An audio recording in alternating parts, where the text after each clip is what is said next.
भारत की विश्व को क्या है देन, इसी विषय पर आज के व्याख्यान के लिए मैं भाई राजीव जी को आमंत्रित करता हूं।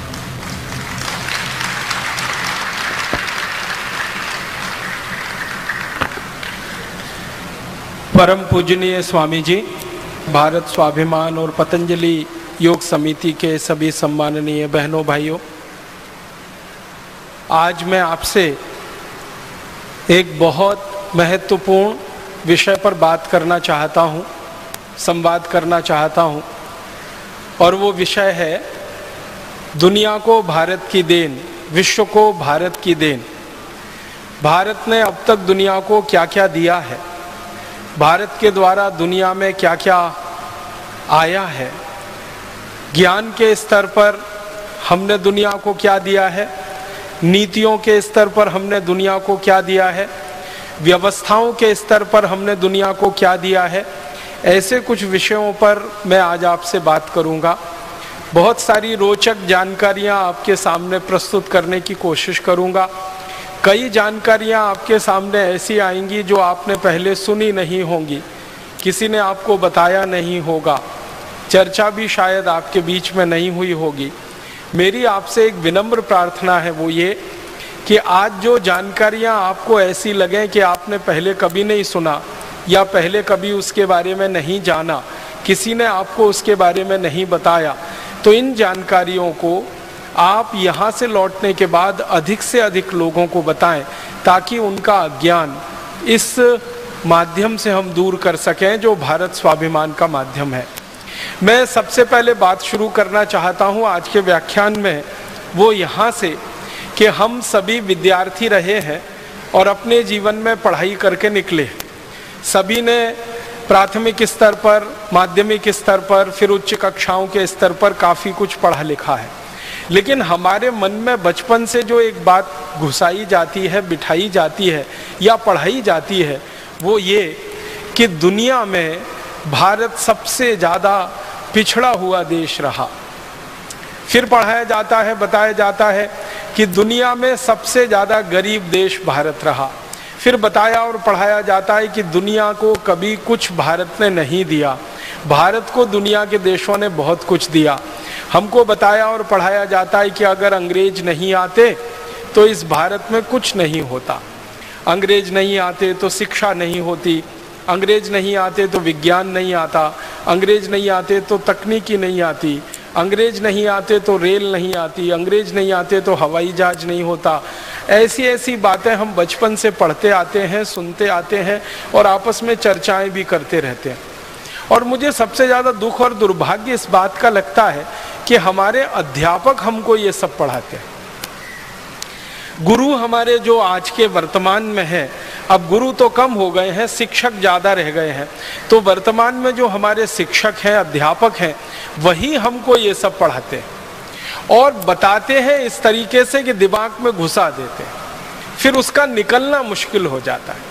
आपने एक मनोविज्ञान की बात सुनी होगी, दुनिया में बार बार कही जाती है कि एक झूठ को जब बार बार बोला जाता है, बार बार बोला जाता है, बार बार बोला जाता है, तो थोड़े दिन वो झूठ सुनते सुनते सच लगने लगता है।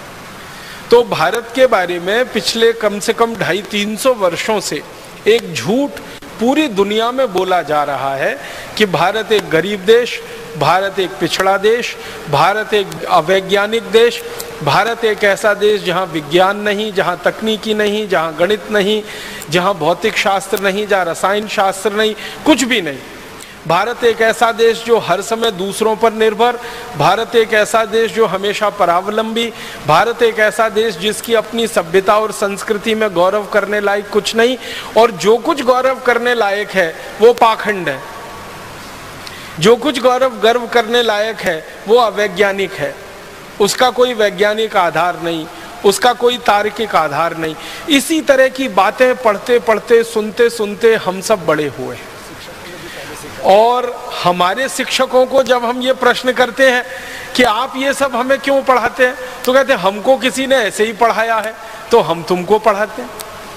तो हमारे शिक्षकों के जो शिक्षक रहे हैं उन्होंने भी ऐसे ही पढ़ाया है। और मुझे इस बात की सबसे ज़्यादा कोफ्त तब होती है कि एक साधारण आदमी भारत के बारे में जब ये कहता है कि हमारे पास ज्ञान नहीं, हमारे पास तकनीकी नहीं, हमारे पास विज्ञान नहीं, हमारे पास अर्थशास्त्र नहीं, धन नहीं, कुछ नहीं, हम तो हमेशा से पिछड़े गरीब देश हैं, तो सामान्य आदमी की बात को तो क्षमा किया जा सकता है। लेकिन जब भारत का प्रधानमंत्री ये कहने लगे तो दिल को बहुत चोट पहुंचती है। हमारे देश के कई प्रधानमंत्रियों के मुंह से मैंने ये सुना कि भारत हमेशा से गरीब देश है, तकनीकी यहाँ नहीं रही, विज्ञान यहाँ नहीं रही, शिक्षा यहाँ नहीं रही, जो कुछ भी हमारे पास है वो सब अंग्रेजों की देन है। भारत के बारे में सारी दुनिया में हमारे प्रधानमंत्रियों ने बोला है, सपेरों का देश, लुटेरों का देश, अंधेरे का देश, ठगों का देश, डकैतों का देश, इस तरह की बातें सारी दुनिया में भारत के बारे में प्रचारित हुई हैं।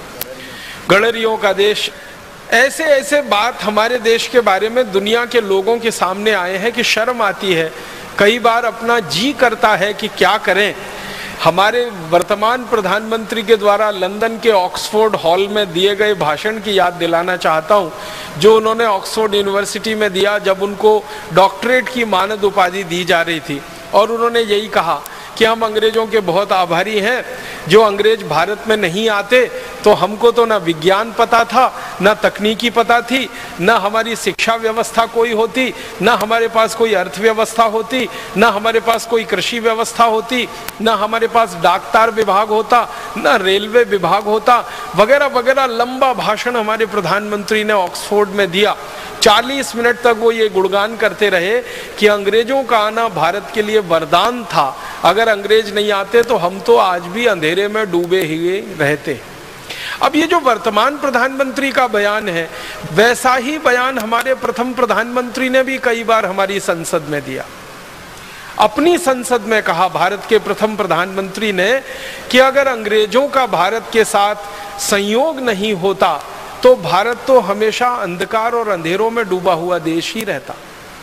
इसलिए भारत को विकास कराना है तो अंग्रेजों जैसा बनाना है, भारत को आगे बढ़ाना है तो अंग्रेजों के रास्ते पे ही चल के उसको ले जाना है। तकरीबन इसी तरह की बातें भारत के विभिन्न प्रधानमंत्री कहते रहे। शर्म और अफसोस हमारे देश के लोगों को देते रहे। 2 या 3 प्रधानमंत्रियों को छोड़ दिया जाए तो लगभग सभी प्रधानमंत्री इसी मानसिकता के रहे इस देश में पिछले 63 वर्षों में। एक प्रधानमंत्री थे जिनको भारत की परंपराओं पर बहुत गर्व होता था, संस्कृति सभ्यता पर बहुत गर्व होता था। उनका नाम था श्री लाल बहादुर शास्त्री। तो जब वो पहली बार प्रधानमंत्री बने तो उन्होंने एक बहुत बड़ा फैसला लिया था इस देश में, जो सामान्य रूप से किसी प्रधानमंत्री के साहस में नहीं होता। फैसला उनका ये था कि अमेरिका से लाल रंग का गेहूं आता था भारत में, जिसको अमेरिका में जानवर भी नहीं खाते, वो गेहूं हमें खिलाया जाता था। श्री शास्त्री जी ने फैसला लिया कि ये गेहूं हमें खाना मंजूर नहीं है, क्योंकि अपमानजनक तरीके से आता है और रद्दी है, सबसे खराब है। और वो गेहूं उन्होंने अमेरिका से लेना बंद कर दिया था। उस समय गेहूं का उत्पादन बहुत कम था और उन्होंने इतना बड़ा साहस दिखाया कि हम विदेशों से गेहूं नहीं खाएंगे और नहीं लाएंगे। तो कई लोगों ने उनको समझाया कि शास्त्री जी अगर ये गेहूं हम नहीं खाएंगे तो भूखे मर जाएंगे। तो इतना कड़ा बयान उन्होंने दिया था कि हमको भूखे मरना मंजूर है, लेकिन अपमानजनक शर्तों पर घटिया गेहूं खाना मंजूर नहीं। जब ये बात चल रही थी, चर्चा चल रही थी, तो संसद में भयंकर बहस हुई थी। शास्त्री जी के प्रधानमंत्री बनने के बाद जब गेहूं का आयात उन्होंने बंद किया अमेरिका से, तो संसद में बड़ी बहस हुई थी और कई सांसदों ने शास्त्री जी को ये कहा कि अगर ये अमेरिका और यूरोप के देश ना होते तो हम तो कहीं के न रहते। तो शास्त्री जी ने फिर एक कड़ी बात कही थी कि अमेरिका और यूरोप के पास ऐसा कुछ नहीं है जो वो भारत को दे सके, हमारे पास ही है जो हम उन्हें दे सकते हैं। ये बड़ी बात उन्होंने उस समय कही थी। इसी तरह एक और प्रधानमंत्री हुए थे इस देश में, उनका नाम था श्री मोरारजी देसाई। वो भी बहुत भरे हुए थे कूट कूट कर भारतीय संस्कृति सभ्यता की बातों से, और वो कहा करते थे कि दुनिया में सबसे ज्यादा ज्ञान अगर किसी देश के पास है तो वो भारत के पास है। ये हमारा दुर्भाग्य है कि उस ज्ञान को हम दुनिया में स्थापित करने में पीछे रह गए। इसी तरह के एक प्रधानमंत्री और हुए हैं इस देश में, वो बहुत कम समय के लिए रहे, चंद्रशेखर, 4 महीने रहे, लेकिन वो भी ये कहा करते थे कि यूनान की कि सबसे पुरानी सभ्यताओं से पुरानी सभ्यता हमारी रही है। यूरोप के पास जो कुछ भी तकनीकी और विज्ञान रहा है उससे पहले हमने वो तकनीकी और विज्ञान हासिल किया है, इसलिए हमें विदेशियों से कुछ लेने की ज़रूरत नहीं है। ज़रूरत पड़ेगी तो उनको कुछ दे देंगे, लेने लायक हमारे लिए उनके पास कुछ है नहीं।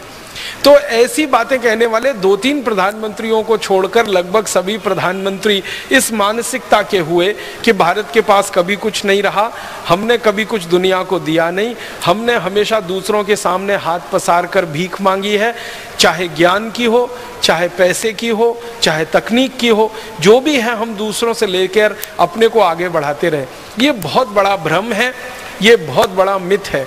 ये भ्रम जितनी जल्दी टूटे इस देश का उतना ही देश के लिए बेहतर है। इस दृष्टि से मैं आज आपके सामने कुछ ऐसे तथ्य प्रस्तुत करना चाहता हूँ जो हमारे इस भ्रम को पूरी तरह से तोड़ देंगे और आज के बाद हम में गर्व होगा ये कहते हुए कि भारत के पास ही सब कुछ है, वो ज्ञान के स्तर पर हो, व्यवस्था के स्तर पर हो, नीतियों के स्तर पर हो, किसी भी स्तर पर हो। मैं शुरुआत करता हूँ भारत ने दुनिया को क्या दिया। सबसे पहली जो बात हम दुनिया के सामने कह सकते हैं बड़े गर्व से, गौरव से, और सारी दुनिया ने अभी उसको स्वीकार करना भी शुरू कर दिया है पिछले 10-12 वर्षों से। खासकर जब से कंप्यूटर आया तब से दुनिया ने कुछ वास्तविकताओं को स्वीकार कर लिया। उनमें से एक वास्तविकता को जो दुनिया ने स्वीकार किया है वो ये कि सबसे पहली भाषा और सबसे पहली लिपि दुनिया को दी है तो वो भारत ने दी है। लिपि आप समझते हैं, जिसमें भाषा लिखी जाती है, और भाषा तो आप जानते हैं। तो दुनिया की सबसे पहली भाषा और सबसे पहली लिपि जिसको लिखकर हम व्यक्त कर सकते हैं वो भारत ने ही दुनिया को दी है। भाषा हमारी जो सबसे पहली दुनिया में गई है वो संस्कृत है, और लिपि जो हमारी दुनिया में सबसे पहली गई है वो देवनागरी है। लेकिन भारत में कई ऐसे इतिहासकार हुए हैं जिनका ये कहना है कि देवनागरी लिपि से भी पहले एक लिपि हमने दुनिया को दी है जो आज लुप्त हो गई है हमारी लापरवाही के कारण, और वो लिपि ब्राह्मी लिपि रही है। ब्राह्मी लिपि के बारे में सारी दुनिया के वैज्ञानिकों ने एक बात जो स्वीकार की है वो ये है कि ब्राह्मी लिपि उतनी ही पुरानी है जितना पुराना भारत है। और भारत के पुराने होने के बारे में परम पूजनीय स्वामी जी के मुंह से अभी आपने सुना, 1 अरब 96 करोड़ माने लगभग 2 अरब साल पहले का ये पूरा हमारा ब्रह्मांड है, प्रकृति है जिसमें भारत बसता है। लगभग उतनी ही पुरानी ब्राह्मी लिपि मानी जाती है। अब समस्या उत्पन्न ये हो गई है कि इतनी पुरानी ब्राह्मी लिपि को पढ़ने वाले और समझने वाले वैज्ञानिकों की संख्या अभी नहीं है। बहुत थोड़े वैज्ञानिक रहे हैं जो लिपि वैज्ञानिक माने जाते हैं, जो वो भाषा को पढ़कर उसका अर्थ समझा सकते हैं। तो ब्राह्मी लिपि हमारी सबसे पुरानी लिपि है जो दुनिया के देशों को हमने दी, और दुनिया के लिपि वैज्ञानिक ये मानते हैं कि लिखना अगर दुनिया में सिखाया है किसी देश ने तो वो भारत ने ही सिखाया है, क्योंकि भारत के पहले लिखने की कला किसी भी देश को नहीं आती थी। भारत ने लिखना सिखाया, क्योंकि लिपि का आविष्कार सबसे पहले भारत में हुआ। जब आपके पास लिपि होती है तभी आप लिख सकते हैं। पढ़ना और बोलना तो थोड़ा आसान होता है, लेकिन लिखना थोड़ा कठिन माना जाता है, वो लिपि के प्रभाव से ही होता है। तो सबसे पहली लिपि हमारी, तो सबसे पहले लिखना हमारे यहाँ शुरू हुआ, और वो लिखना फिर हमारे यहाँ से चीन में गया। चीन ने हमसे लिखना सीखा। चीन के जो लिपि वैज्ञानिक हुए हैं, जो पिछले हजारों साल का अध्ययन कर रहे हैं, वो ईमानदारी से इस बात को स्वीकार करते हैं कि चीन के वैज्ञानिक, चीन के ऋषि मुनि भारत आए, उन्होंने लिपियों का अध्ययन किया, अध्ययन करके चीन में वापस गए, और वहां जाकर फिर उन्होंने अपनी लिपियों का आविष्कार किया। तो लिखना भारत ने सिखाया पूरी दुनिया को, और अगर भाषा आपने दी है पूरी दुनिया को तो दूसरी बात भी कही जा सकती है कि बोलना भी हमने ही सिखाया पूरी दुनिया को। लिपि से लिखना आता है, भाषा से बोलना आता है। भाषा हमारी सबसे पुरानी संस्कृत जो सारी दुनिया में हमने दी है। दुनिया की जो विशिष्ट भाषाएं मानी जाती हैं अंग्रेजी को छोड़कर, जैसे जर्मन है, जैसे फ्रेंच है, जैसे डच है, जैसे इटालियन है, जैसे पोर्चुगीज है, जैसे स्पेनिश है, जैसे रशियन है, जैसे डेनिश है। दुनिया में विशिष्ट भाषाओं में ये मानी जाती है, अंग्रेजी को छोड़कर। अंग्रेजी विशिष्ट भाषाओं में नहीं मानी जाती, अंग्रेजी सामान्य भाषाओं में गिनती होती है, क्योंकि अंग्रेजी दूसरों की नकल है और जो दूसरी भाषाएं हैं वो मूल भाषाएं मानी जाती हैं। तो जो मूल भाषाएं मानी जाती हैं पूरी दुनिया में, जर्मन हो, फ्रेंच हो, डच हो, इटालियन हो, रशियन हो, फिर स्पेनिश हो, पोर्चुगीज हो, ये सभी मूल भाषाओं के मूल वैज्ञानिक जो अध्ययन करते रहते हैं वो ये कहते हैं कि हमारी सभी भाषाएं संस्कृत से निकली। जर्मनी में तो ये बात बिल्कुल गहराई तक स्वीकार की जा चुकी है कि जर्मन भाषा संस्कृत की देन है और जर्मनी के लोग अपने आप को बड़े गर्व से ये कहते हैं कि हम आर्य हैं, माने हम भारतवासियों के ही जैसे हैं, हमारे वंशज भारतवासी रहे हैं।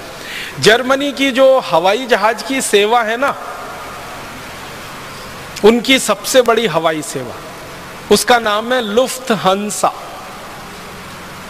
जब लुफ्थहान्सा के बारे में किसी जर्मन को मैंने पूछा कि ये लुफ्थहान्सा क्या शब्द है, जर्मनी का शब्द है, जर्मन का शब्द है, वो वैज्ञानिक मुझे हैरानी से देखने लगा, कहने लगा ये जर्मन का शब्द नहीं है, ये संस्कृत का शब्द है। मैं पूछा क्या है, तो उसने कहा लुप्तहंस, उसमें से बना लिया लुप्तहंसा।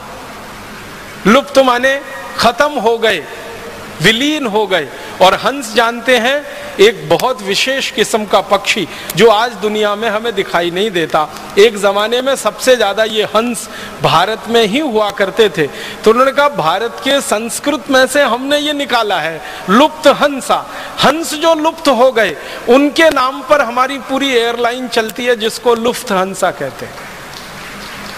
पहली बार मुझे पता चला कि जर्मनी की सरकार का संस्कृत के प्रति इतना प्रेम है कि उन्होंने अपनी एयरलाइंस का नाम ही भारत के शब्दों से बना लिया। और आज जर्मनी में शिक्षा में, विश्वविद्यालय के स्तर की शिक्षा में संस्कृत की पढ़ाई पर और संस्कृत के शास्त्रों की पढ़ाई पर सबसे ज्यादा पैसा खर्च हो रहा है। और जर्मनी दुनिया का भारत के बाहर का पहला देश है जिसने अपनी एक यूनिवर्सिटी, एक विश्वविद्यालय संस्कृत साहित्य के लिए समर्पित किया हुआ है। और जर्मनी दुनिया का वो पहला देश है जिसने भारत के बाहर भारत की विद्या को सीखने और सिखाने की परंपरा शुरू की है। हमारे जो महर्षि चरक हुए, जिन्होंने चिकित्सा व्यवस्था का सबसे पहला सिद्धांत और सारी विद्याएं दुनिया को सिखाई, चरक, उनके नाम पर जर्मनी की सरकार ने विभाग बनाया है, उसका नाम ही है चरकोलॉजी। चरक ऋषि के नाम पर चरक लिया और लॉजी उसमें उन्होंने लगा दिया अंग्रेजी का, तो चरकोलॉजी विभाग उनका है, माने चिकित्सा विभाग। जर्मनी की सरकार सबसे ज्यादा भारतीय विद्याओं की जो खोज है उस पर खर्चा कर रही है। अंग्रेजी में उसको हम कहते हैं इंडोलॉजी। इंडोलॉजी का माने होता है भारतीय विद्याएं। तो भारतीय विद्याओं पर भारत के बाहर सबसे ज्यादा शोध अगर हो रही है तो जर्मनी में।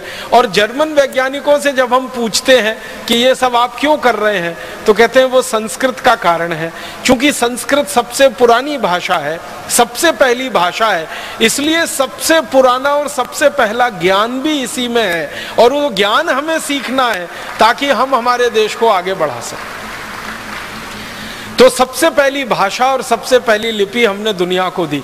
अब संस्कृत के बारे में दो तीन महत्व की बातें जो सारी दुनिया के वैज्ञानिक कहते हैं वो मैं आपसे शेयर करना चाहता हूँ। संस्कृत के बारे में सबसे अच्छी बात जो आज कही जा रही है वो ये कि कंप्यूटर को चलाने के लिए जिस भाषा का सबसे अच्छा उपयोग हो सकता है वो यही भाषा है संस्कृत।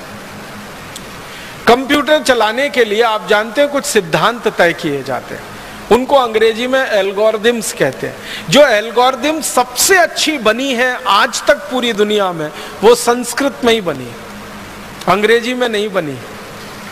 आपको सुनकर हैरानी होगी, दुनिया में कंप्यूटर चलाने वाली सबसे अच्छी algorithm, best in the world, पूरी दुनिया में सबसे अच्छी एल्गोरिथम वो संस्कृत में तैयार हुई है। और थोड़े दिन में संस्कृत की वो एल्गोरिदम सारी दुनिया पे छा जाने वाली है। सब वैज्ञानिक इस बात को स्वीकार कर रहे हैं। कारण जानते हैं क्या? वो कहते हैं कि इस भाषा में दो चीजें बहुत महत्व की हैं जो दूसरी भाषाओं में नहीं मिलती। पहली भाषा की जो विशेषता है संस्कृत की वो ये कि इसका जो व्याकरण है वो एकदम पक्का है। इतना पक्का है कि लाखों करोड़ों वर्ष पहले किसी ऋषि मुनि ने जो व्याकरण में कह दिया है वो 21वीं शताब्दी में भी उतना ही सच है जो लाखों करोड़ों वर्ष पहले। महर्षि पाणिनि के जो सूत्र हैं हजारों वर्ष पुराने हैं और हजारों वर्ष पुराने महर्षि पाणिनि के सूत्रों में एक कॉमा एक फुल स्टॉप को भी बदलने की जरूरत आज तक किसी को नहीं लगती। ये इस भाषा की सबसे बड़ी विशेषता है। दुनिया की बाकी सभी भाषाओं में बदलाव होते हैं, समय के साथ बदलाव होते हैं और व्याकरण काफी कुछ बदलता रहता है, लेकिन संस्कृत दुनिया की अकेली और एकदम विशिष्ट भाषा है जिसका व्याकरण महर्षि पाणिनि से लेकर आज 21वीं शताब्दी तक एकदम पक्का है और शायद अगले लाखों करोड़ों वर्ष तक उतना ही पक्का रहेगा, जिसमें कोई भूल चूक होने की दूर दूर तक संभावना नहीं। ये भाषा की सबसे बड़ी विशेषता होती है और इसलिए फ्रांसीसियों ने अपनी जो भाषा बनाई फ्रेंच, उसको संस्कृत का आधार दिया। जर्मन लोगों ने जो अपनी भाषा बनाई जर्मन, उसको संस्कृत का आधार दिया। आप कभी फ्रेंच भाषा को या जर्मन भाषा को पढ़ने की कोशिश करेंगे तो वो बिल्कुल वैसी की वैसी है जैसे संस्कृत होती है। संस्कृत में धातु रूप होते हैं, शब्द रूप होते हैं, फ्रेंच में भी ऐसे ही होता है। और मैंने गिनना शुरू किया तो फ्रेंच, जर्मन, डेनिश और बहुत सारी भाषाओं की गिनती करते करते 56 ऐसी भाषाएं हैं जिनके शब्द रूप, धातु रूप लगभग संस्कृत जैसे हैं। बहुत मामूली सा अंतर है उनमें। और वो मामूली सा अंतर भी क्यों रखा गया? जब उन लोगों से बात होती है जिन्होंने इस भाषा पे काम किया, वो कहते हैं वो जानबूझ के रखा गया। मैं पूछता हूं क्यों, तो कहते हैं फिर तो पता ही नहीं चलेगा संस्कृत और हमें अंतर क्या है।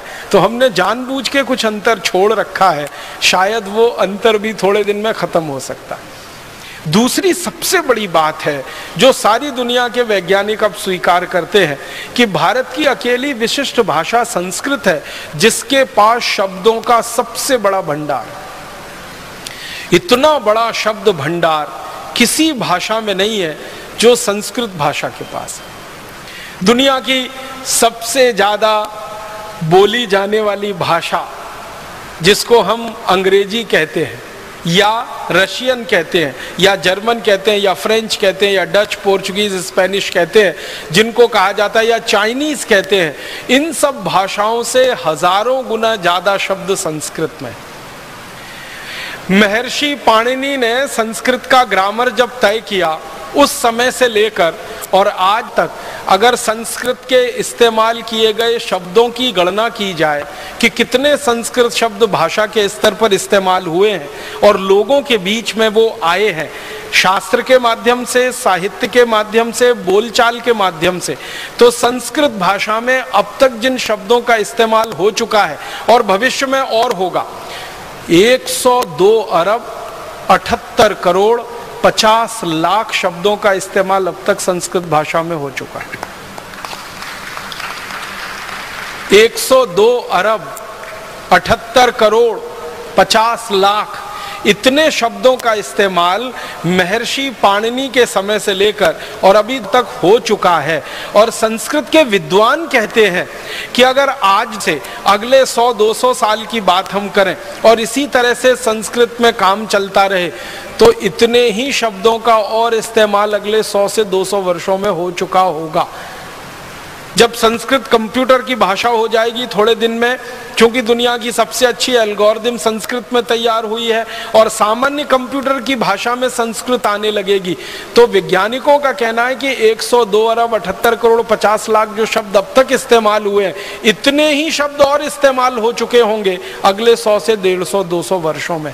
माने दुनिया में किसी भाषा में इतना बड़ा शब्द भंडार होने की दूर दूर तक क्षमता नहीं है जो संस्कृत में। और संस्कृत भाषा के जो वैज्ञानिक हैं, जानकार हैं, वो ये कहते हैं अनंत शब्द भंडार। ये 102 अरब 78 करोड़ 50 लाख तो वो गिनती है जो अब तक इस्तेमाल हुए शब्द हैं। जो भविष्य में इस्तेमाल होने वाले शब्द हैं उनकी गिनती हम नहीं कर सकते हैं। इसलिए कहा जाता है कि अनंत शब्द भंडार है। दुनिया में किसी भाषा में इतना बड़ा शब्द भंडार नहीं। कोई व्यक्ति अगर लगकर ईमानदारी से 3 वर्ष करे काम तो संस्कृत भाषा का ये पूरा व्याकरण सीख सकता है और इतना बड़ा शब्द भंडार उसके कोश में आ सकता है।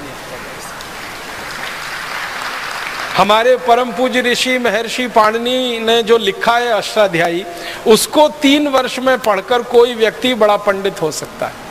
मैं और एक गहरी तीसरी बात कहना चाहता हूं संस्कृत के बारे में, जो दुनिया के सारे वैज्ञानिक कहते हैं, वो ये कि सबसे बड़ी बात सबसे कम शब्दों में कहने की क्षमता अगर दुनिया की किसी भाषा में है तो वो संस्कृत में।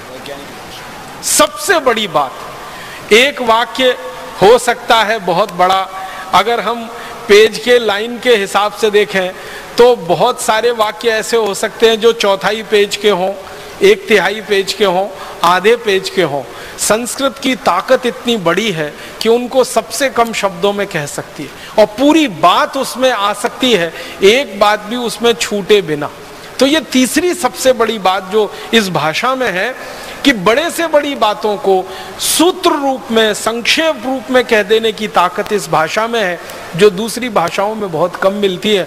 और ऐसे गुणगान अगर मैं करता रहूं तो पूरा व्याख्यान ही संस्कृत भाषा पे हो जाएगा। इसलिए मैंने संकेत के रूप में आपसे कहा कि दुनिया को सबसे पहली भाषा और सबसे पहली लिपि हमने दी तो संस्कृत भाषा के रूप में दी और ब्राह्मी लिपि के रूप में दी, और बाद में देवनागरी लिपि सारी दुनिया में स्थापित हुई।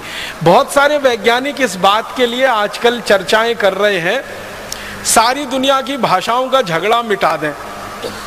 आपको मालूम है भाषाओं के आधार पर बहुत झगड़े होते हैं दुनिया में। ये देश उससे लड़ रहा है, वो उससे लड़ रहा है, भारत में भी झगड़े हो रहे हैं कि ये इलाका हमारा है, वो इलाका इनका है, वो भाषा के आधार पर। और प्रांतों की रचना भी हमारे देश में भाषावार आधार पर हो गई है और वो सबसे बड़ी गलती हो गई।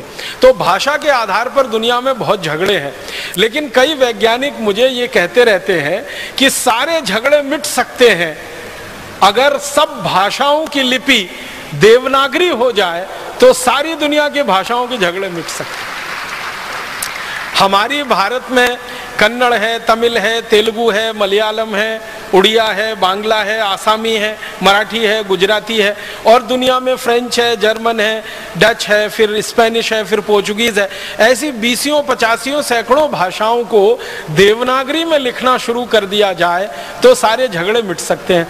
एक बार मैंने कुछ विद्वानों से ये पूछा कि क्या देवनागरी में ये ताकत है कि सब भाषाओं का समावेश कर सके लिखित रूप में?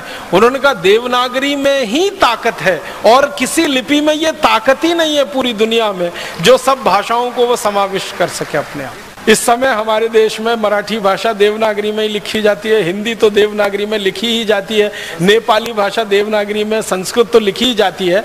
दुनिया की बहुत सारी भाषाएं और भारत में चलने वाली बहुत सारी भाषाएं अगर एक साथ देवनागरी में लिखी जाना शुरू हो जाए तो ये ताकत, ये क्षमता एक लिपि में है, दुनिया की दूसरी किसी लिपि में नहीं है। इसका हमें गर्व है, गौरव है, अभिमान है कि सारी दुनिया को हमने ऐसी लिपि दी है जो सबसे ज़्यादा वैज्ञानिक है और भाषा ऐसी दी है जो सबसे प्राचीन है और सबसे ज़्यादा वैज्ञानिक। मैं थोड़ा आगे बढ़ता हूँ।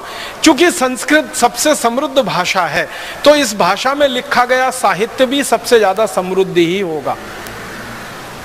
जब भाषा समृद्ध होती है तो भाषा का साहित्य भी समृद्ध होता है। तो संस्कृत भाषा में जितना साहित्य लिखा गया है पूरी दुनिया में शायद ही किसी भाषा में लिखा गया। फिर आप बोलेंगे दिखाई तो नहीं देता। ये दिखाई नहीं देता वो हमारी लापरवाही का नतीजा है और हमसे कई सारी बड़ी भूलें हुई हैं।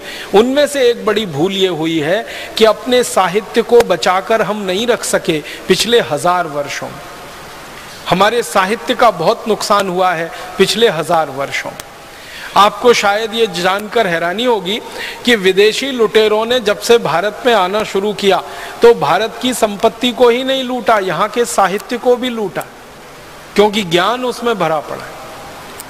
तो हमसे साहित्य की साज संभाल नहीं हो पाई पिछले 1000 वर्षों में, वो काफी कुछ लुट गया।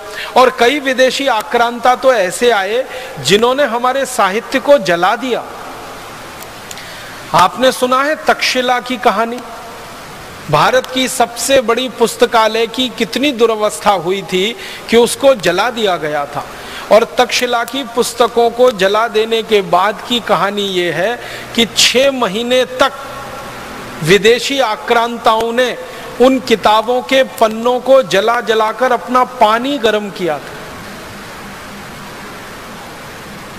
इतना बड़ा हमारा ज्ञान का भंडार था तक्षशिला विश्वविद्यालय, जो 6 महीने तक जलता रहा था। 6 महीने तक जलता रहे, कल्पना करिए लाखों करोड़ों पेज रहे होंगे जो 6 महीने तक जले होंगे। तो कई विदेशी आक्रांता और लुटेरे ऐसे आए कि उन्होंने हमारा साहित्य नष्ट किया। कई विदेशी आक्रांता और लुटेरे ऐसे आए जिन्होंने हमारा साहित्य लूट लिया। और कई आक्रांता और विदेशी ऐसे आए जिन्होंने हमारे साहित्य में तोड़ मरोड़ करके उसको ऐसा प्रस्तुत कर दिया कि वो हमको सबसे ज्यादा खराब दिखता है।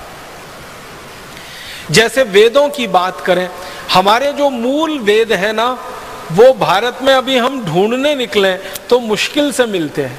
जब भी कहीं भारत में वेद की कोई प्रतिलिपि मिलती है और उसके बारे में छानबीन की जाती है तो पता चला वो मैक्स मूलर रचित है। और मैक्स मूलर एक ऐसा व्यक्ति था जो भारत के बारे में जानना तो चाहता था लेकिन आया कभी नहीं इस देश में।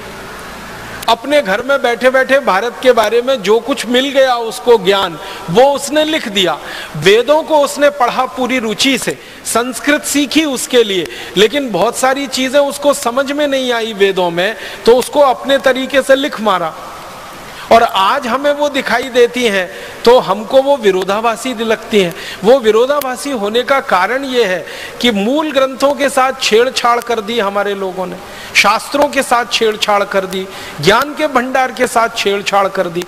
अगर हमारे मूल ग्रंथ वेदों को हम देखें और मैक्स मूलर रचित वेदों को देखें या हमारे मूल दूसरे शास्त्रों को देखें, अब जैसे मैं एक उदाहरण देता हूं, जो हमारी मूल मनुस्मृति है उसको हम पढ़ें और अंग्रेजों द्वारा तैयार की गई मनुस्मृति को पढ़ें, दोनों में जमीन आसमान का अंतर। मूल मनुस्मृति में जो बात कहीं नहीं है, अंग्रेजों द्वारा रचित मनुस्मृति में वही बातें हैं। याज्ञवल्क्य संहिता में न्याय सिद्धांत के बारे में जो बातें हैं मूल ग्रंथों में, अंग्रेजों ने एक याज्ञवल्क्य संहिता तैयार की, उसमें बिल्कुल उल्टा लिखवा दिया। तो हमारे शास्त्रों की कई तरीके से तोड़ मरोड़ हुई। एक तो जलाया गया, लूटा गया, और उसके बाद जो साहित्य विदेशियों के हाथ में पड़ गया उसमें अपना दिमाग लगाकर खुराफातें बहुत की हैं उन्होंने, बहुत कुछ मिलावट कर दिया। और वो मिलावटी चीजों को आज कोट किया जाता है सारी दुनिया में। जैसे वेदों में से कहीं से वाक्य निकाल कर ये कोट कर देते हैं, उपनिषदों में से निकाल के कोट कर देते हैं कि भारतवासी मांस खाते थे, गाय का मांस खाते थे। ऐसे कोटेशन हमारे यहाँ दे दिए जाते हैं और वेदों का कोई सूत्र या कोई श्लोक या उपनिषदों का कोई सूत्र या श्लोक उसके नीचे लिख दिया जाता है। वो सब मिलावट है, बाहर के लोगों द्वारा जोड़ा गया छेपक है और उसकी व्याख्या भी गलत है। तो हमारे देश में जो ज्ञान भंडार हमारे पास बहुत बड़ा रहा संस्कृत के आधार पर, इसमें बहुत नुकसान हो गया।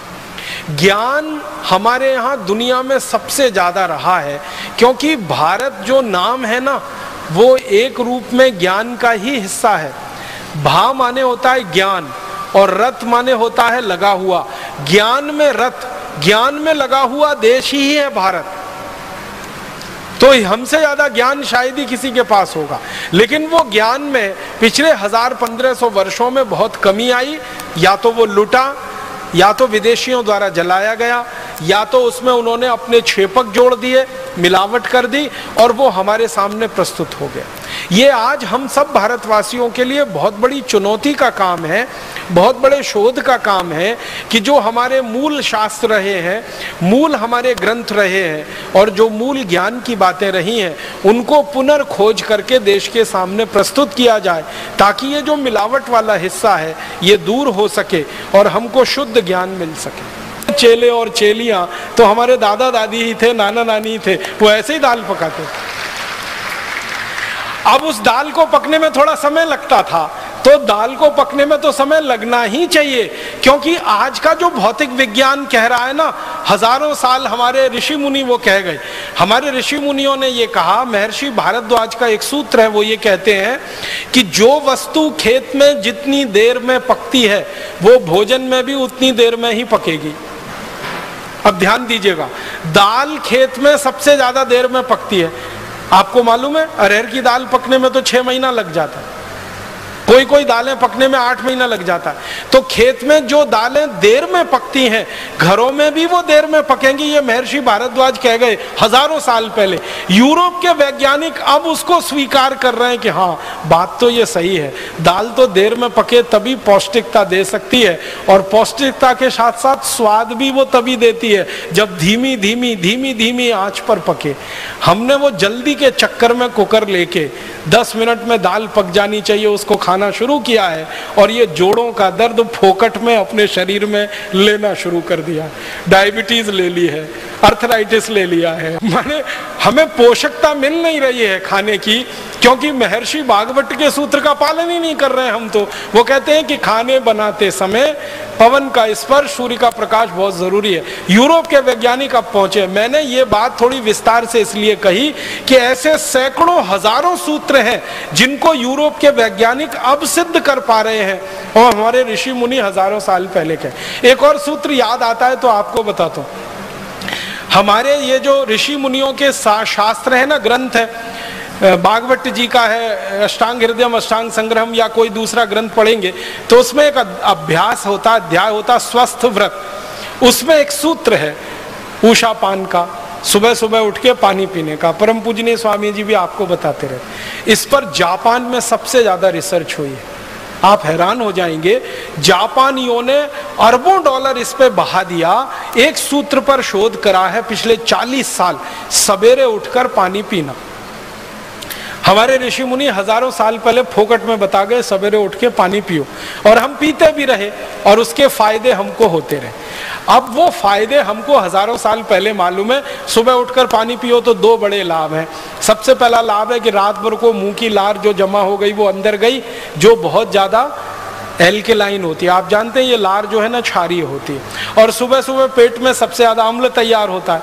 तो सुबह की लार पेट में जानी ही चाहिए ताकि अम्ल को वो न्यूट्रलाइज करे। अम्ल और क्षार दोनों मिले तो एक दूसरे को न्यूट्रलाइज करते हैं। तो सुबह उठते ही पानी पी लिया, लार अंदर चली गई, अम्ल को उसने शांत कर दिया। और जिनके पेट का अम्ल शांत है उनके रक्त में अम्ल नहीं बढ़ेगा, और जिनके रक्त में अम्ल नहीं बढ़ेगा उनको सैकड़ों बीमारियां होने की दूर दूर तक संभावना नहीं। हजारों वर्ष पहले हमारे ऋषियों ने समझाया। दूसरा फायदा ये कि सुबह उठते ही पानी पी लिया, वो पानी बड़ी आंत में पहुंच गया, बड़ी आंत की उसने सफाई की, और आप संडास घर में घुसे, टॉयलेट में घुसे, और 2-3 मिनट में फ्रेश होके बाहर आ गए। हमारे ऋषि मुनि कहते हैं कि जो लोग सबसे ज्यादा स्वस्थ होते हैं उनको संडास घर में सबसे कम समय लगना चाहिए। सबसे ज्यादा स्वस्थ होने की एक ही निशानी है कि टॉयलेट में आप कितनी जल्दी बाहर निकलते हैं। जो आधा पौना घंटा, घंटा भर बैठ लिए तो आप सबसे ज्यादा बीमार आदमी हैं। 2-3-4 मिनट में गए और बाहर आ गए तो आप बहुत स्वस्थ आदमी हैं। तो ये स्वस्थ होने के लिए सुबह का पानी कितनी मदद करता है, ये 2 बातें हमारे ऋषि मुनि हजारों साल पहले कह के चले गए। अब जापानियों ने 40 साल इस पे रिसर्च किया और अरबों डॉलर फूंक दिए। अब वो 2 ही बातें वो भी कह रहे हैं, यही बातें कह रहे हैं जो हमारे ऋषियों ने हजारों साल पहले कह दी। इसी तरह से एक हमारे यहाँ पानी का नियम बताया गया, पानी बैठ के पियो, कभी भी खड़े होके मत पियो, पानी घूट घूट पियो, हमेशा सिप सिप करके पियो, ठंडा पानी कभी मत पियो। ये छोटे छोटे सूत्र हैं स्वस्थ व्रत के। इनको अगर हमने ध्यान दिया और इनको दुनिया भर में स्थापित कराया होता तो हम सारी दुनिया में अब तक विश्व विजय कर चुके होते। लेकिन हमारी समस्या क्या रही कि ये छोटे बातों को हमने माना ही नहीं कि कोई गहरी बात इसमें है। जब दुनिया के दूसरे देशों को हम देखते हैं कि वो अरबों डॉलर खर्च करके ये रिसर्च कर रहे हैं और फिर उस नतीजे पर आ रहे हैं जो नतीजा हजारों साल पहले हमारे यहाँ था, तब गर्व की अनुभूति होती है कि ये तो हमने जान रखा है, कर रखा है। पानी की चिकित्सा, स्वस्थ व्रत के छोटे छोटे सूत्र, जर्मनी और जापान 2 देशों ने 40 साल अरबों डॉलर की खर्चा करके जो निष्कर्ष पाए हैं वो हमारे यहाँ हजारों साल पहले हैं। तो चिकित्सा में ज्ञान का भंडार सारी दुनिया के सामने सबसे पहले हमने ही प्रस्तुत किया। मैं आपको एक ऐसी बात कहना चाहता हूं जो कोई भी एलोपैथिक डॉक्टर सुनने से परेशान होता है, लेकिन वो सच है। वो ये है कि एलोपैथी 200-250 साल पुरानी चिकित्सा व्यवस्था है। इसने आज तक दुनिया को बस एक ही चीज दी है, जिसको वो भी धीमे धीमे मानते हैं। वो कहते हैं सिर्फ दर्द से लड़ना, और कुछ नहीं दिया, सिर्फ दर्द से लड़ना। तरह तरह के जो दर्द है ना, उनसे लड़ना। 250 साल की कुल रिसर्च एलोपैथी की इतनी ही है। पेन से लड़ रहे हैं वो, और उसमें भी पूरी तरह से कामयाब नहीं हो पा रहे हैं। कैंसर के पेन में तो अभी तक कामयाब नहीं हो पा रहे हैं।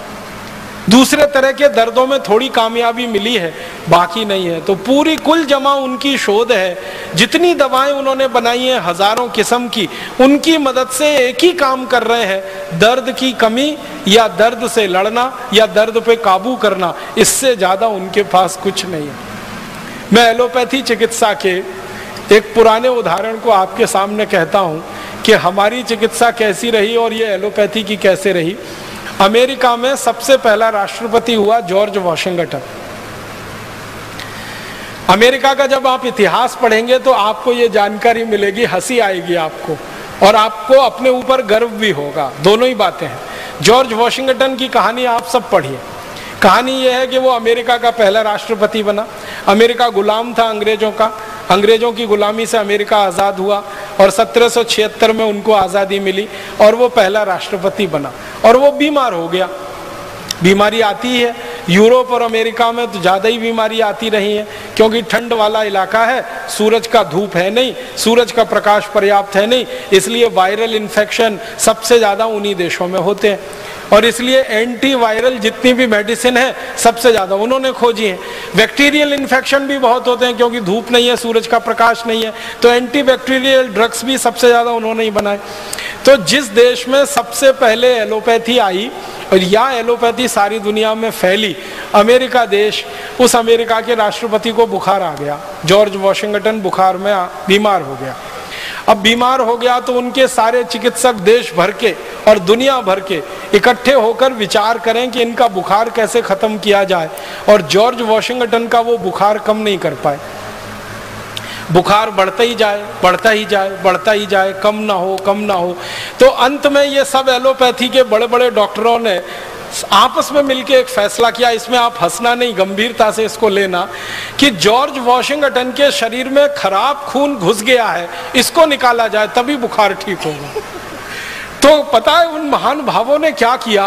अमेरिका के राष्ट्रपति के हाथ पर बांध दिए, पलंग से हाथ बांध दिया, दोनों पांव बांध दिए, रस्सी से कस के बांध दिए, और वो राष्ट्रपति चिल्ला रहा है कि ये क्या चिकित्सा कर रहे हो? तो कह रहे यही एलोपैथी की चिकित्सा है, थोड़ा धीरज रखिए, थोड़ा धैर्य रखिए, हम आपको ठीक कर रहे हैं। इन्होंने क्या किया? महान महान डॉक्टरों ने उनकी नसें काट दी, हाथ की, दोनों हाथ की नसें काट, ब्लेड लिया और काट दिया, और बेचारा राष्ट्रपति दर्द से तड़प रहा है, चिल्ला रहा है, और उसके दोनों हाथों की नसें काट दी। और तर्क क्या है कि ये खराब खून घुस गया है, ये निकालना है। तो खराब के साथ अच्छा खून भी रात भर निकलता रहा और सवेरे जॉर्ज वॉशिंगटन मर गया। ये है एलोपैथी चिकित्सा। और ये कहानी ज्यादा पुरानी नहीं है, 1776 के आसपास की है। जिस समय एलोपैथी चिकित्सा में बुखार ठीक करने के लिए नसें और नाड़ियां काटी जाती थी खराब खून निकालने के लिए, उस समय भारत में बड़े से बड़ा बुखार ठीक करने के लिए नीम की गिलोय का काढ़ा पिला के लोगों को ठीक किया जाता था। अब आप अंदाजा लगा लीजिए कि हमारे यहाँ खराब से खराब ज्वर, खराब से खराब बुखार को तोड़ने के लिए नीम की गिलोय है। ये तो एक है, ऐसी सैकड़ों चीजें अपने पास आयुर्वेद में है, बुखार तोड़क या बुखार नाशक, या जिनको हम एलोपैथी की भाषा में कहें एंटीपायरेटिक। तो एंटीपायरेटिक हमारे पास सैकड़ों चीजें हैं। उनमें से सबसे आसान, हर जगह मिलने वाली, सबसे ज्यादा उत्पादन होने वाली नीम की गिलोय, गुड़वेल के नाम से, गिलोय के नाम से सारा देश जानता है। उसका काढ़ा पिला के हम बड़े सा बड़ा बुखार सवेरे से शाम तक ठीक कर लेते थे। उसी समय में अमेरिका में बुखार ठीक करने के लिए नसें काटी जाती थी, खून निकाला जाता था। ये अंतर है आयुर्वेद और एलोपैथी में। और उसमें से एलोपैथी आगे बढ़ी है और आज सिर्फ वहीं पर आके खड़ी है कि दर्द से लड़ना या दर्द को कम करना, इतने में ही उनको सफलता मिली है। इसके अलावा तो उनके पास कुछ नहीं है सफलता के खाने में। अब हमारे पास एक नहीं हजारों लाखों चीजें हैं दुनिया को बताने के लिए। तो हम एक बड़ी चिकित्सा पद्धति के सारे दुनिया में फैलाने वाले प्रसारक रहे हैं, प्रचारक रहे हैं और सारी दुनिया ने हमसे सीखा है। यूनानी पद्धति एक विकसित हुई है, दुर्भाग्य से हम उसको मुसलमानों से जुड़ा हुआ मान लेते हैं, उसका मुसलमानों से कुछ लेना देना नहीं है। वो यूनान में विकसित हुई इसलिए नाम उसका यूनानी पड़ गया। यूनानी पद्धति के जितने शोधक हुए हैं, रिसर्चर्स हुए, वो सब ईमानदारी से कहते हैं कि हमने तो सब आयुर्वेद से सीखा है, संस्कृत में से सीखा है, चरक में से सीखा है, भागवत जी के यहाँ से सीखा है, भाव प्रकाश निघंटू में से सीखा है। ईमानदारी से वो कहते हैं इस बात को। और उनके औषधि बनाने के जो तरीके हैं ना, वो तरीके बिल्कुल वही है, बस थोड़ा अंतर इतना ही है, यूनान की आबो हवा के हिसाब से, यूनान की जलवायु और परिस्थिति के हिसाब से भारत के सूत्रों में थोड़ा उन्होंने फेरबदल किया है, बाकी सब वही है। तो दूसरी दुनिया की सबसे बड़ी चिकित्सा पद्धति यूनानी चिकित्सा, वो आयुर्वेद में से निकली। सबसे मूल चिकित्सा तो आयुर्वेद की है, मूल सर्जरी हमारे यहाँ सुश्रुत की है, और नियम वगैरह जो हम इस्तेमाल कर रहे हैं आज की दुनिया में, वो महर्षि भागवत के अष्टांग हृदयम और अष्टांग संग्रहम के। एक मैं रोचक बात आपसे कहना चाहता हूँ, एक अंग्रेजों के दस्तावेज के आधार पर कहना चाहता हूँ, वो ये कि प्लास्टिक सर्जरी जो आज की दुनिया की सर्जरी की आधुनिकतम विद्या है, प्लास्टिक सर्जरी, इसका आविष्कार भी भारत में ही हुआ। सर्जरी का तो हुआ ही है, प्लास्टिक सर्जरी का भी यही आविष्कार हुआ भारत। और प्लास्टिक सर्जरी में आप जानते हैं, कहीं की त्वचा को काट कर कहीं लगा देना और उसको इस तरह से लगा देना कि पता ही ना चले, ये विद्या सबसे पहले दुनिया को भारत ने दी है। मैं आपको पुराने दस्तावेजों के आधार की एक छोटी सी कहानी सुनाता हूँ। 1780 में दक्षिण भारत का एक महान व्यक्ति, जिसने देश को आज़ाद रखने में बड़ा महत्वपूर्ण योगदान दिया, देश की आज़ादी की रक्षा में, संप्रभुता की रक्षा में उसका पूरा जीवन लगा दिया, उसका नाम हैदर अली। हैदर अली दक्षिण भारत का सम्राट, आज हम जिसको कर्नाटक कहते हैं, कर्नाटक के एक बड़े भूभाग पर हैदर अली का राज्य हुआ करता था। 1780 से 84 के बीच में अंग्रेजों ने हैदर अली पर हमले किए, कई बार हमले किए। तो एक हमले का जिक्र एक अंग्रेज की डायरी में से निकला, वो मैं सुना रहा हूं आपको। एक अंग्रेज आया, उसका नाम था कर्नल कूट, उसने हैदर अली पे हमला किया और ये 1780 की घटना है। उस हमले में हैदर अली ने अंग्रेजों को परास्त कर दिया। हैदर अली का ये इतिहास रहा कि जब जब अंग्रेजों ने हैदर अली पर हमला किया, हैदर अली ने हर बार अंग्रेजों को हराया। एक बार भी अंग्रेज कभी उससे जीत नहीं पाए, एक बार भी नहीं जीते। हर बार आते थे, हमला करते थे, हार के चुपचाप चले जाते थे। हैदर अली के ऊपर जब बार बार अंग्रेजों के हमले हुए तो हैदर अली को थोड़ा गुस्सा आ गया। तो ये जो कर्नल कूट आया, हमला किया, हैदर अली ने उसको हरा दिया। और चूंकि उसको थोड़ा गुस्सा था अंग्रेजों से, तो उसने कर्नल कूट की नाक काट दी। हमारे भारत में नाक कटना सबसे बड़ी बदनामी होती थी। आप जानते हैं, पूरे रामायण की कहानी नाक कटने की कहानी है। जो सूर्पणखा की नाक न कटी होती तो रामायण नहीं होती। और नाक कटना सबसे बड़ी बदनामी है। तो हैदर अली ने गर्दन तो नहीं काटी उसकी, कर्नल कूट की, वो चाहता तो गर्दन काट सकता था, क्योंकि कर्नल कूट पराजित हुआ था। कर्नल कूट अपनी डायरी में लिखता है कि मैं पराजित हो गया, हैदर अली के सैनिकों ने मुझे बंदी बना लिया और हैदर अली के पास मुझे ले गए। हैदर अली सिंहासन पर बैठा था, मैं उसके नीचे चरणों में बैठा था। वो चाहता तो मेरी एक झटके में गर्दन काट देता, लेकिन उसने गर्दन नहीं काटी, मेरी नाक काट दी। और फिर मुझे छोड़ दिया कि जाओ, अब कटी हुई नाक लेके जाओ और सबको बताओ कि तुम्हारी नाक क्यों कटी। तो कर्नल कूट लिखता है कि मुझे एक घोड़ा दे दिया उसने भागने के लिए, नाक काट के मेरे हाथ में रख दी और कहा भाग जाओ। तो मैं घोड़े पे बैठ के भागा, भागते भागते भागते भागते एक जगह वो लिखता है मैं बेलगाम में आ गया। बेलगाम आप जानते हैं कर्नाटक का एक जिला। तो बेलगाम में आ गया, तो बेलगाम में एक वैद्य ने मुझे देखा, नाक से खून निकल रहा है, कटी हुई नाक हाथ में है। तो वैद्य ने कहा ये तुम्हारी नाक कहाँ कट गई? तो उसने झूठ बोला और कहा कि पत्थर मार दिया किसी ने। तो वैद्य ने कहा ये पत्थर मारी हुई नाक नहीं है, ये तलवार से काटी हुई नाक है, मैं वैद्य हूँ, मैं चिकित्सक हूँ, मैं जानता हूँ। तो उसने सच बताया कि मेरी नाक काटी गई है। किसने काटी? तुम्हारे राजा ने काटी, हैदर अली ने काटी। क्यों काटी? मैंने युद्ध किया उससे, मैं हार गया, उसने मेरी नाक काटी।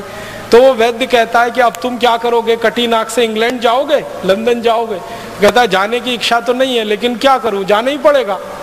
तो वो वैद्य इतना दयालु, इतना कृपालु, वो कहता है कि मैं तुम्हारी नाक जोड़ सकता हूं। तो कर्नल कूट कहता मुझे तो भरोसा ही नहीं हुआ, ये नाक कैसे जुड़ सकती है कटी हुई?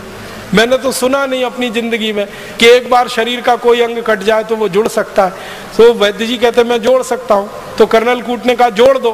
तो उसने कहा मेरे घर चलो। तो वैद्य जी उसको ले गया और ऑपरेशन किया।